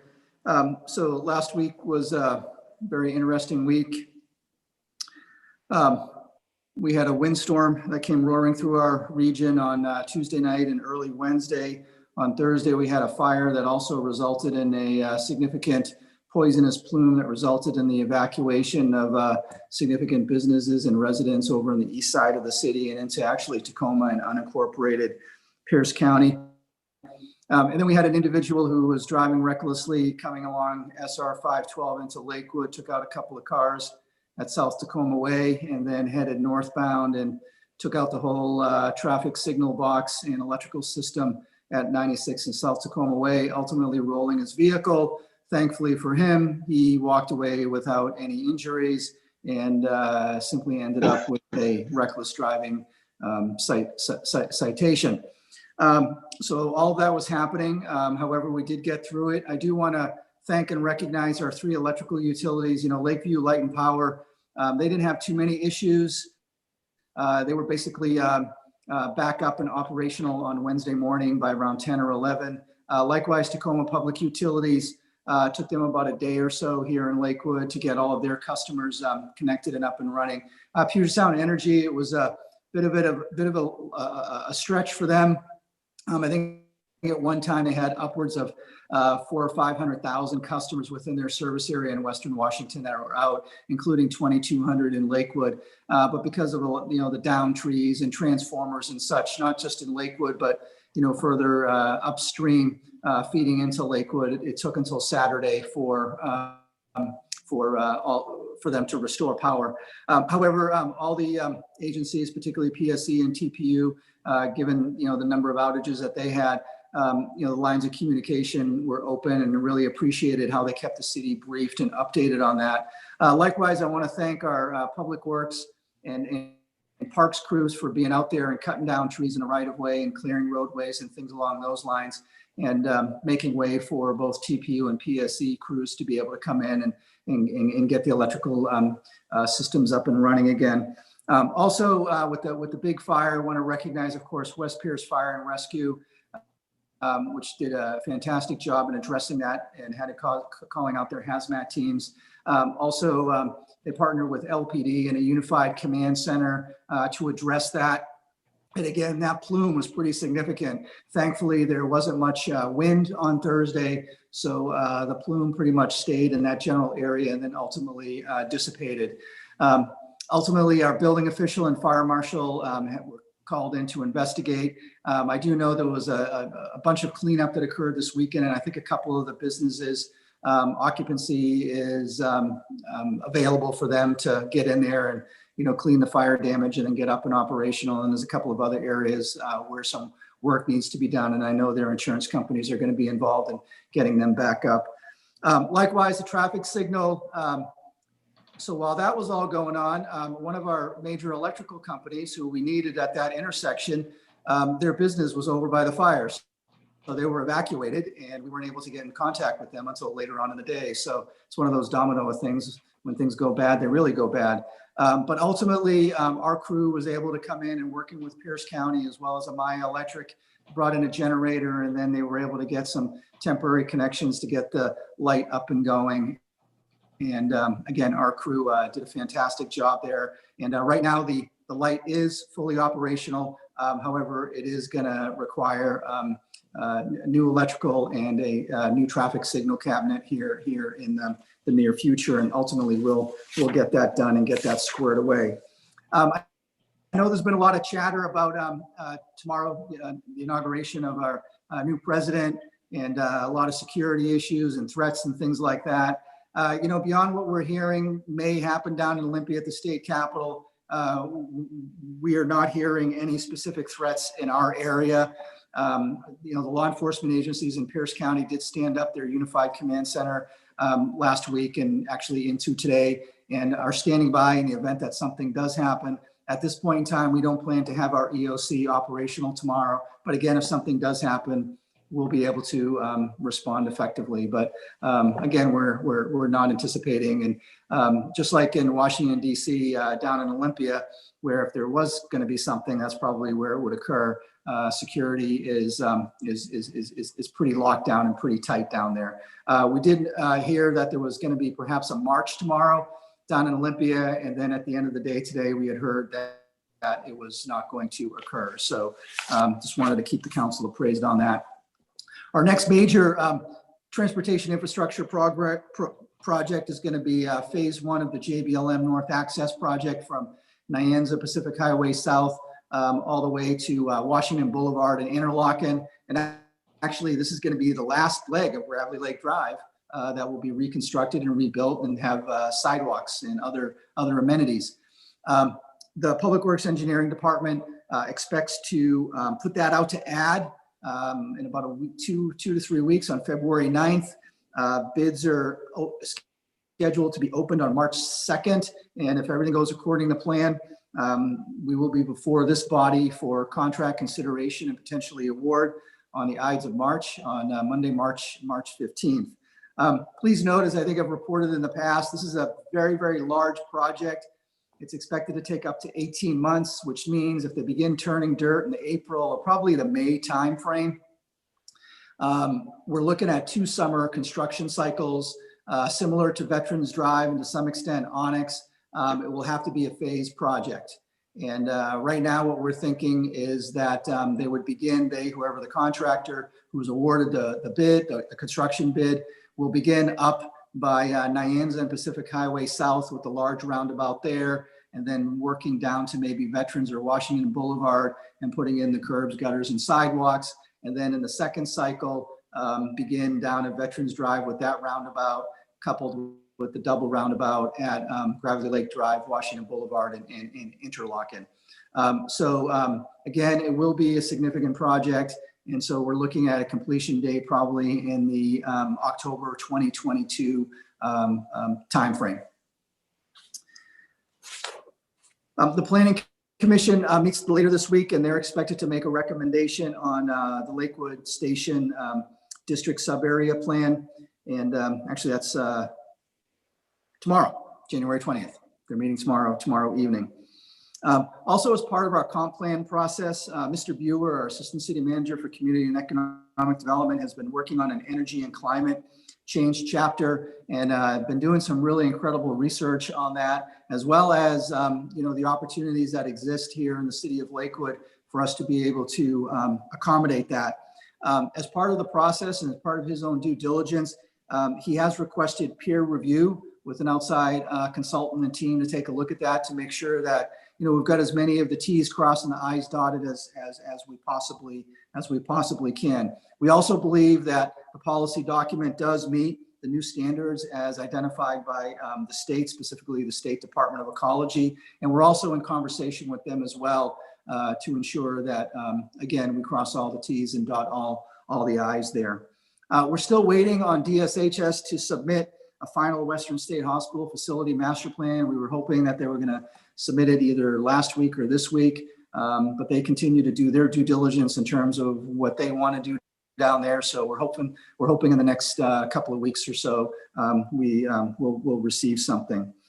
Last week, our economic development manager, she kicked off her annual business survey, and so that was completed this past Friday on January 15th. And just like in previous years, once she has the results of that, we'll share that with the councils. She also loaded on our website second quarter 2020 economic indicators. Please note there is a lag in the collection and reporting of that data. The most current information we have is for second quarter 2020.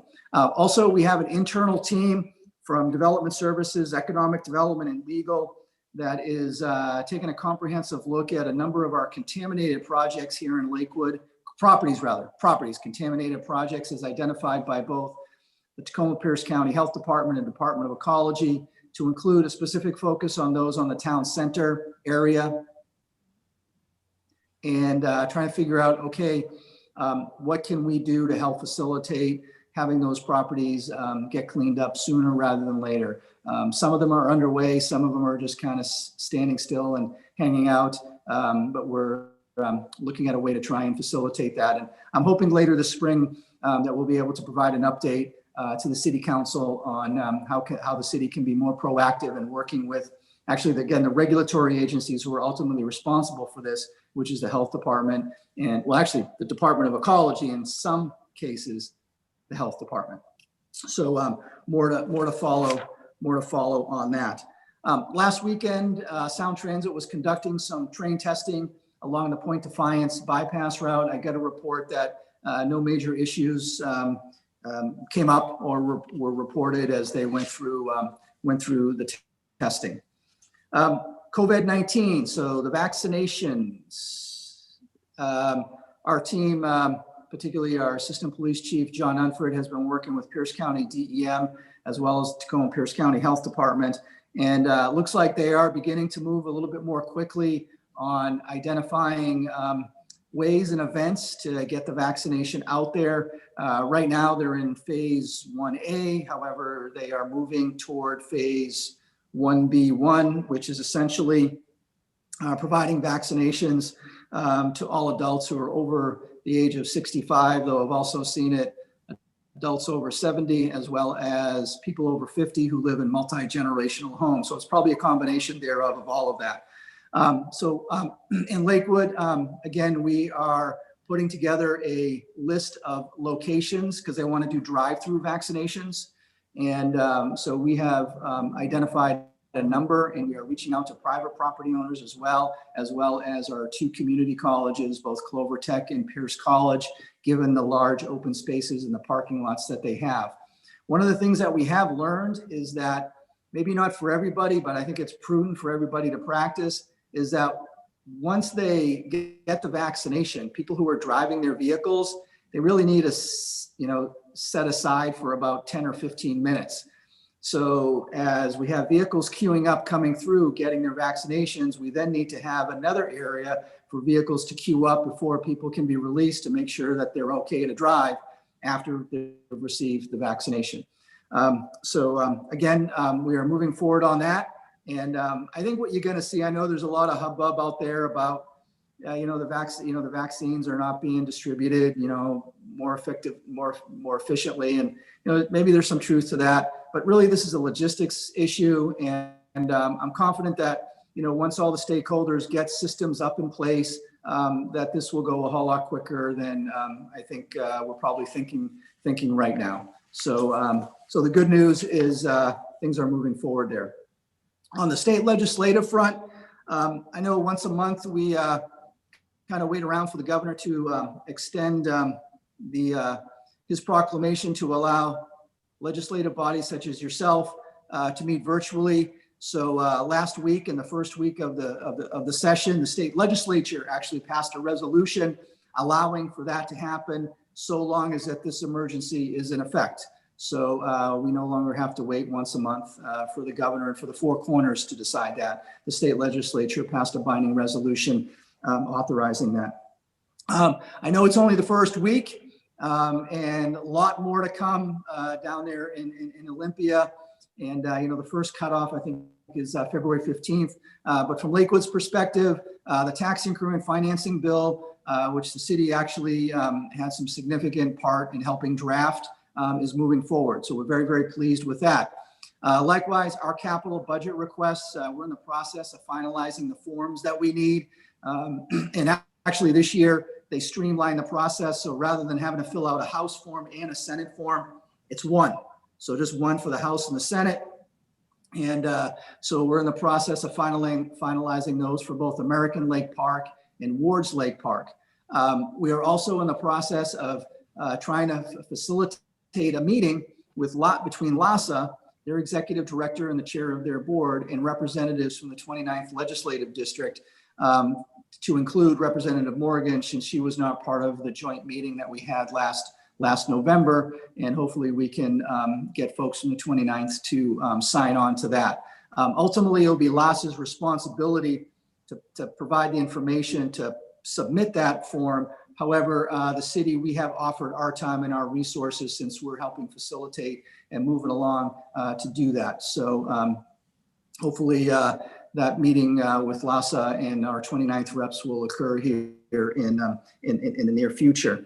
On the transportation side, some good news to report. We've been hearing since last fall that given the impact of COVID on the state's transportation budget, that they were looking to pause or even eliminate a number of projects. And this weekend, WashDOT did come out with a list of projects that they are going to pause. I think they were looking 500, I think they total $532 million. So over $500 million, if I recall. The good news is that the I-5 JBLM project is not impacted. We were thinking perhaps that the third interchange down by DuPont and Stillicum would be on the list, or even the Gravely Lake Connector Road. And I know we did have some conversations with WashDOT staff on that, why that would not be a good idea. And I'm not saying our conversations had an impact on that, but we are very, very pleased that those two projects are not going to be paused or eliminated.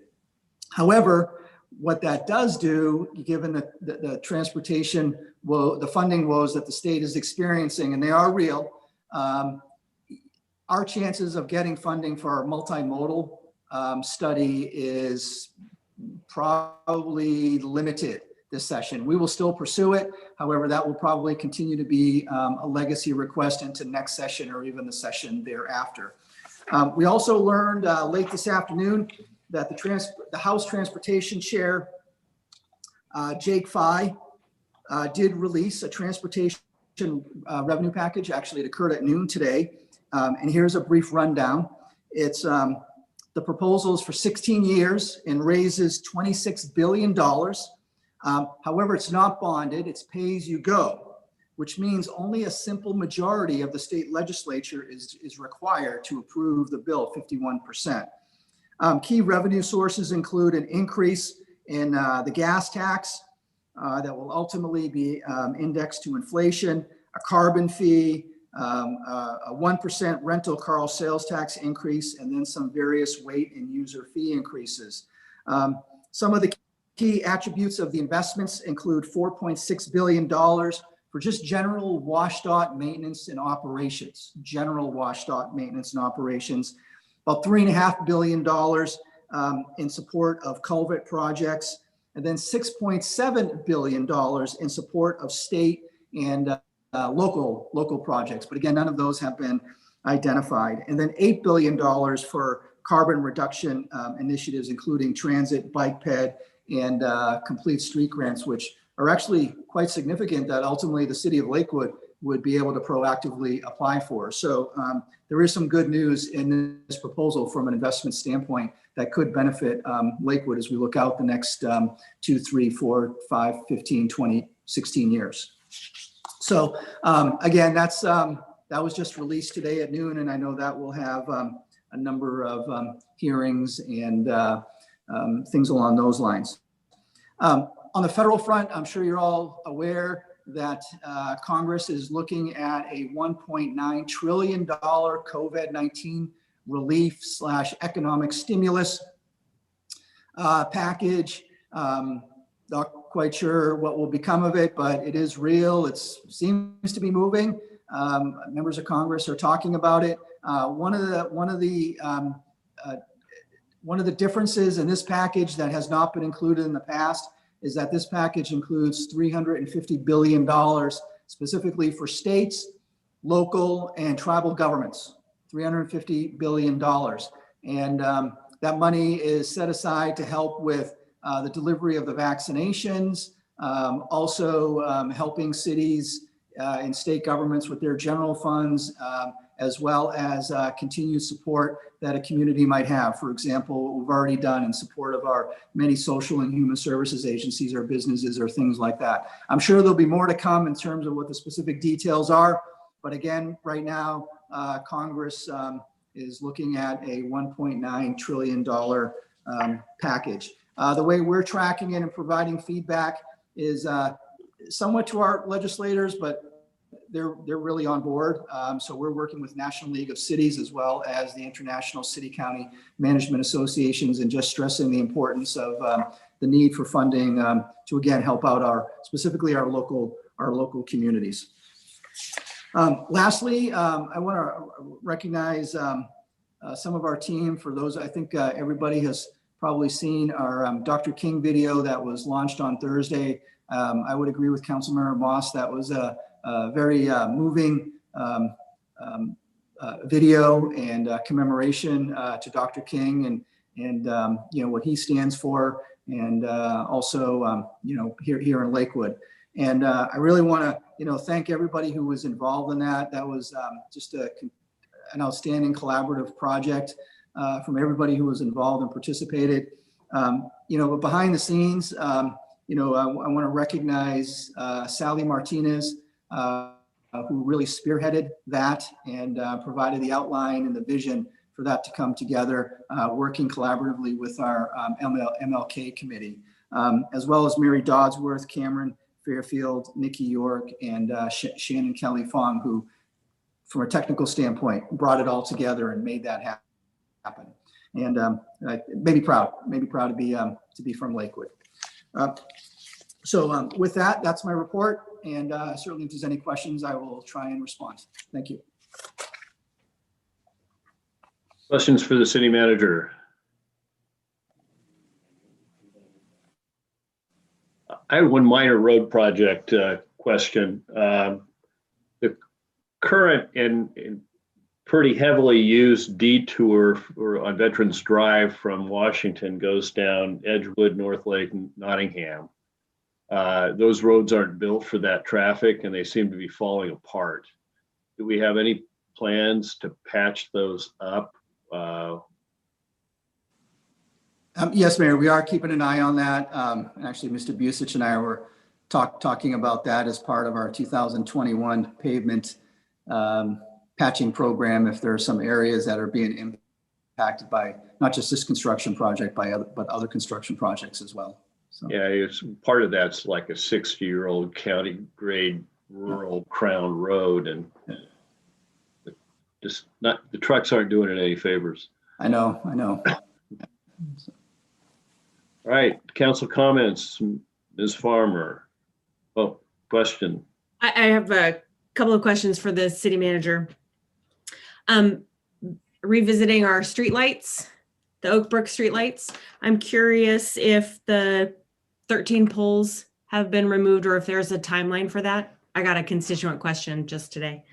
If they're not already removed, they will be removed. I know Mr. Busich and his team are working with the contractor to have the contractor actually do it. Thank you.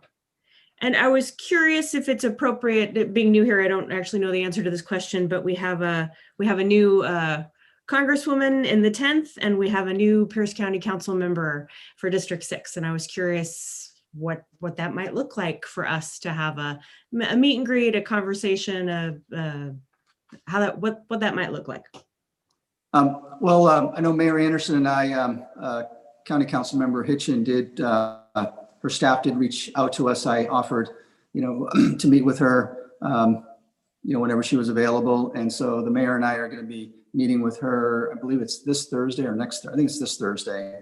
And then likewise, we have calls into Congresswoman Strickland's office as well to try and set up some time once she gets settled.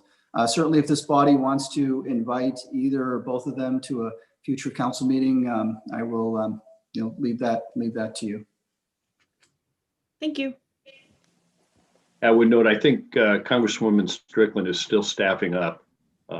There's an individual leaving the governor's office to be her, I think, deputy district person here, probably at the level we normally interface with, I think, Roel Vanderlook's role. But he isn't on board yet. But back to you, Ms. Farmer, for council comments. Aha. All right. I too wanted to thank all who were involved in the video, the MLK video project. It was incredibly thought-provoking, and I spent a lot of time reflecting on the themes. And I thought it was funny, not funny, but it was interesting. The first couple of times the Martin Luther King comment was repeated, I thought, oh, that's kind of interesting. They repeated it a couple of times. Maybe they should, move on. And I thought, oh, look, it's the theme. And it was just very well done and very well populated, if you will. Thursday is the Pierce County Regional Council meeting. And on Friday, I will be testifying in support of House Bill 5163 in front of the Human Services Reentry and Rehabilitation Committee. And the bill implements the recommendations of the Sex Offender Policy Board and our work from the bulk of 2020. I serve on that policy board on behalf of the Association of Washington Cities. And the bill does two key things of interest to us in particular. It updates state law. It would update state law to address fair share principles. So for example, if DSHS recommends release of a sexually violent predator to a county that is not of their origin, then DSHS has to show proof of effort to make that placement. So the goal is to get them as close to home as possible. Second, the bill would waive the fees for sex offender treatment providers in underserved counties. Part of the historical issue in getting those folks who are being released closer to their homes is that many of these counties don't have the services that are required for their treatment. And so they end up being released in a lot of cases to those counties that already have services available. And a lot of times that tends to be Pierce County. And so we're still seeing a disproportionate number of folks coming to Pierce County. And this is an attempt to make that more fair. Those are my comments. Thank you. Thank you. Ms. Moss. Thank you, Mr. Mayor. I'm glad that you guys had an opportunity to watch the MLK celebration.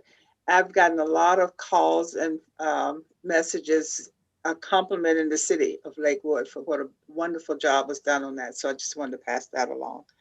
And one night this week, and I thought today was Monday, so I got a little confused there. But I did attend the Lake City Neighborhood Association meeting. Was able to share some of the comments with them about how we were continuing to work around the clock, around the year on our projects. And that was the normal comments about the project and Veterans Drive and Washington Boulevard. So I understand they've been out there. Nothing was new said at that meeting. Other than that, I don't have anything else to say. Thank you. Thank you. Mr. Boki. Thank you, Mr. Mayor. Yeah, I think the quality of the work, actually the video production of the MLK celebration was very nice. I think it really showed. I was impressed with how it moved along and the quality of the video. So I think we're getting better in that regard. And it came across very, very nicely. Planning Commission, the aforementioned Planning Commission, that's tomorrow night.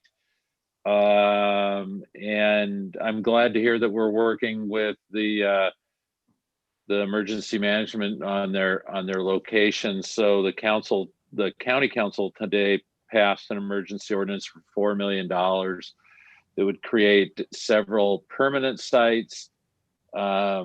I don't know that any of those permanent sites would be here in Lakewood if we've got enough room or not, and then 8 mobile sites, I think, and then they would have these action teams that would go to specific locations to help vulnerable populations. So either the permanent site, which would be very cool to have that, or the mobile sites would be wonderful. It's a heavy lift. It's going to take a long time to get all those vaccinations out. It's just really, COVID's going to be with us a while, or these restrictions are certainly going to be with us for a while. Yeah, I went and drove down in the daylight on Veterans Drive, and I think I'm really impressed with the work that's been done, and even on the part that goes from the park to the Veterans Hospital. I think they've done a lot of work, and it looks like they're still on. When it's warm enough, they're still pouring concrete, and it's pretty impressive sidewalk. So when it's all done next year, I do want to say I think for the most part, except some of the roads, the cleanup that the city has been able to do after this big storm has been good, has been laudable. I got caught in the I took a wrong turn to get out of Oak Brook, let's just say, and couldn't get through at Steilacoom Boulevard the day after the storm because the tree was down. But I really do think most of the streets, and I'm sure we've got, and I don't know, and I'll ask the city manager, I guess, are we anticipating adding to the contract for the street cleaner guy? I had to laugh because I think the street cleaner guy came down my street the day of or the day before the storm. It was already wet and raining, and he came down and cleaned up, and then, but ours wasn't impacted that much by the storm because we don't have that many trees. But are we planning on hiring additional street cleaner, or how are we handling some of the windfall on the streets and sidewalks? So the short answer is anytime we have the wind blow and there's debris on the road, particularly in our areas that have, large amounts of foliage or pine trees, yes, we ask our contractor to come in, and that's part of the base contract that allows. Oh, us is to, it? Okay. Yeah. All right. So we don't have to pay him. And that part of the contract fluctuates up and down. So. Okay. Thank you. That's all I got. Thanks. Mr. Branstetter. Yeah, thank you, Mr. Mayor. On the Martin Luther King celebration video, I was proud to have that associated with the city. I think that to the extent that it served the community well, I also think that it is something that we should put forward in some of the venues of where folks look to recognize excellence in, being able to go and do that. Because I think that those who put it together did something that's deserving of some recognition. Because I did have a chance to look at a number of other things that were put together by other communities that quite honestly paled in quality to what our folks did. Tomorrow, the Tide Flats Advisory Committee that I sit on, that's working on the sub-area plan that the city of Tacoma, along with Fife, and is working on for the area of the port, is going to have a meeting with the focus being on how to plan and execute a public outreach plan going into developing that.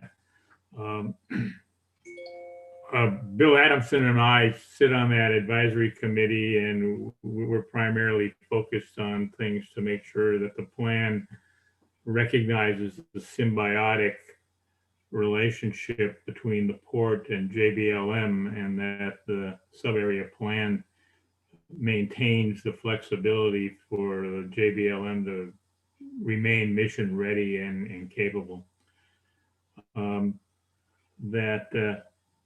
But looking back at the last 3 weeks, when the new year came, I had lots of good wishes for a really better new year, to be able to go and do that.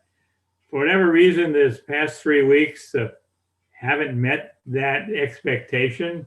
And I've discovered that my problem was I was dealing with the wrong year, that the year of the rat doesn't end until February 11th. And the year of the ox begins on February 12th. And so that's the better new year that I'm looking forward to. Thank you, Mr. Mayor. Thank you. Mr. Whalen.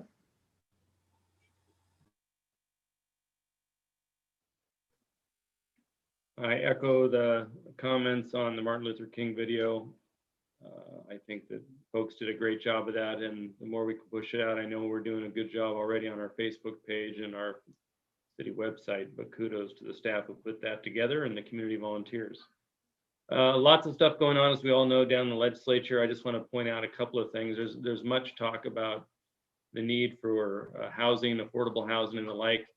And I just want to with my day job hat on, kind of advise that there are some landlord-tenant pieces of legislation making their way through that might result in the opposite of creating or sustaining affordable housing, because I have heard from a number of landlord clients that because of the overly friendly tenant protections on non-payment of rent without adequate redress for landlords who have to pay mortgages, there are a lot of landlords that are going to be selling their homes, which will become owner-occupied properties, not subject to or being available for rental.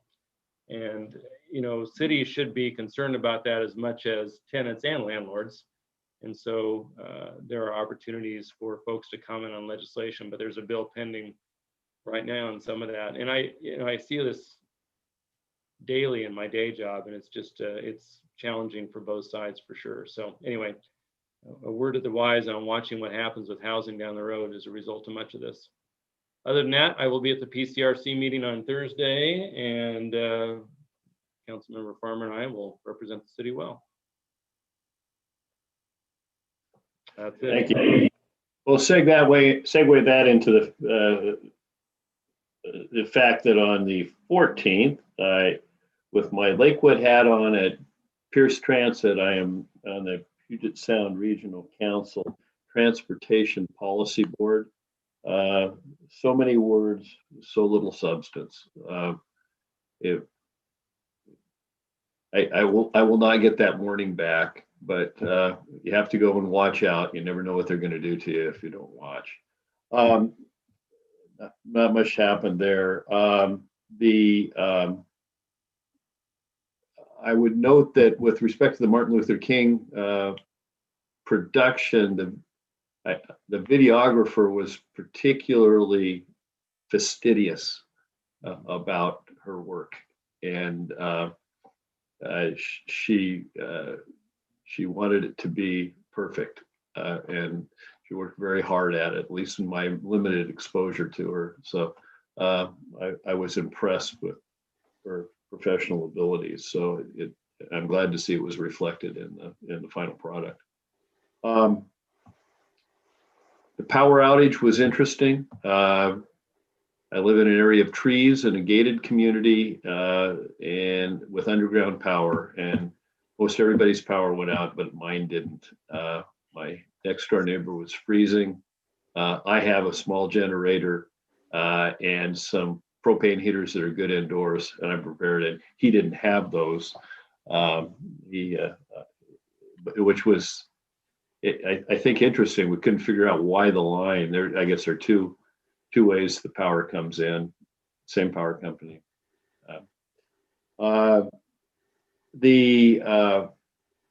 It was a busy week for me on interviews. I was interviewed for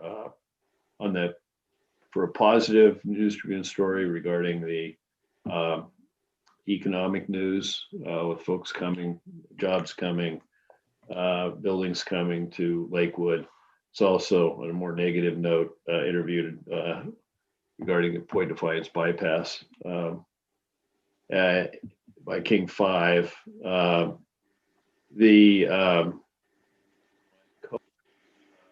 encourage everybody to the appointments right now are pretty much full after the governor's abrupt change of eligibility criteria. The few I had just signed up, so I actually have an appointment with my wife and 91-year-old mother-in-law on Thursday.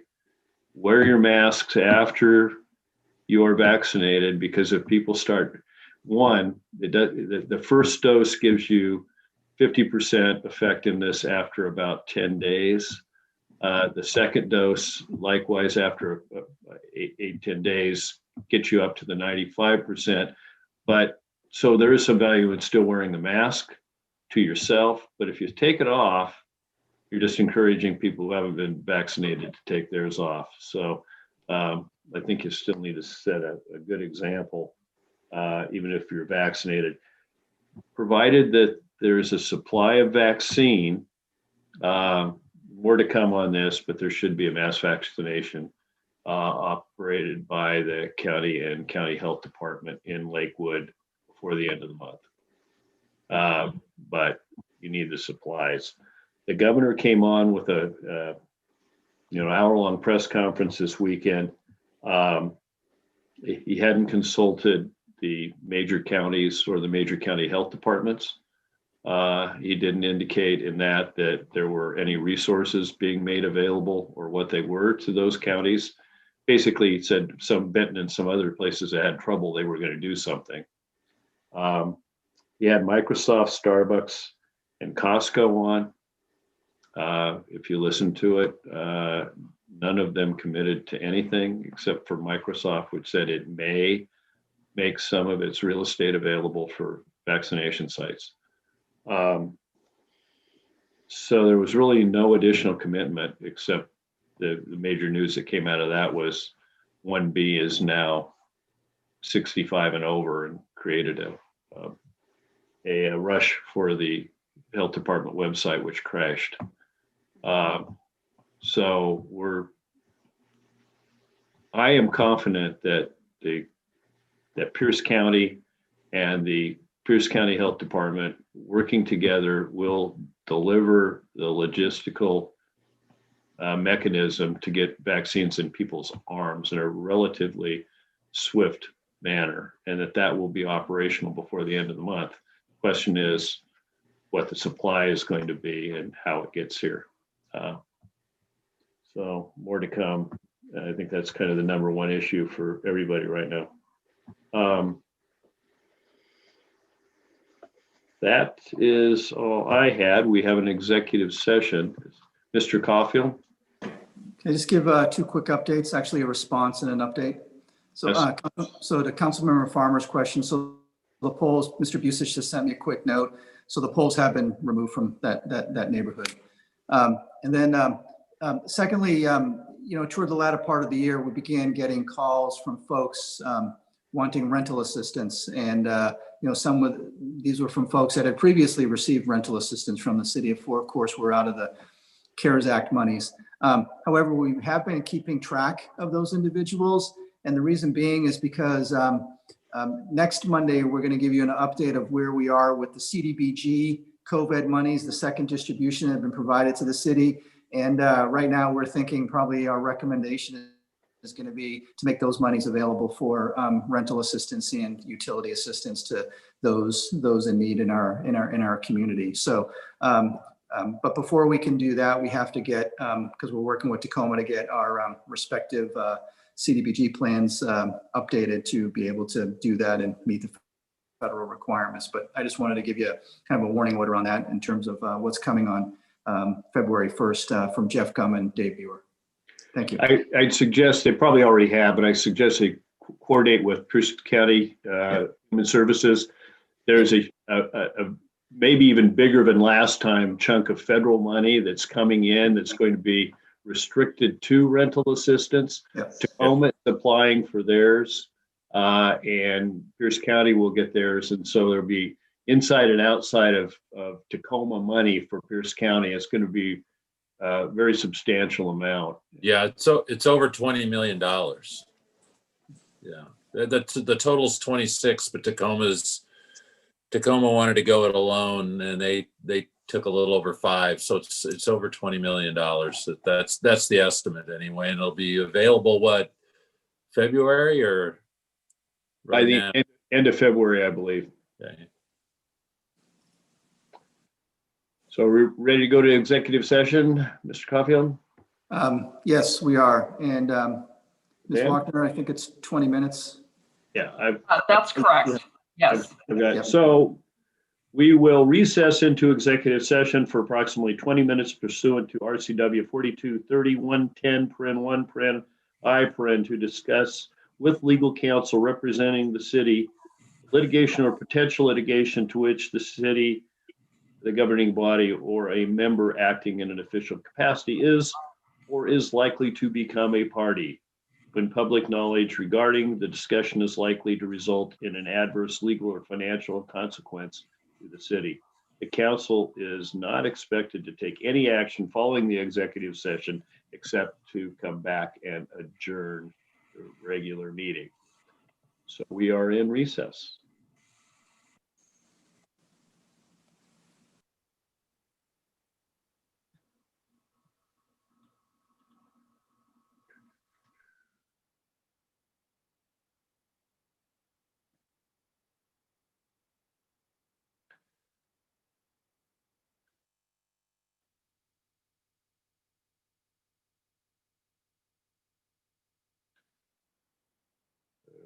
Shoot.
I'm back.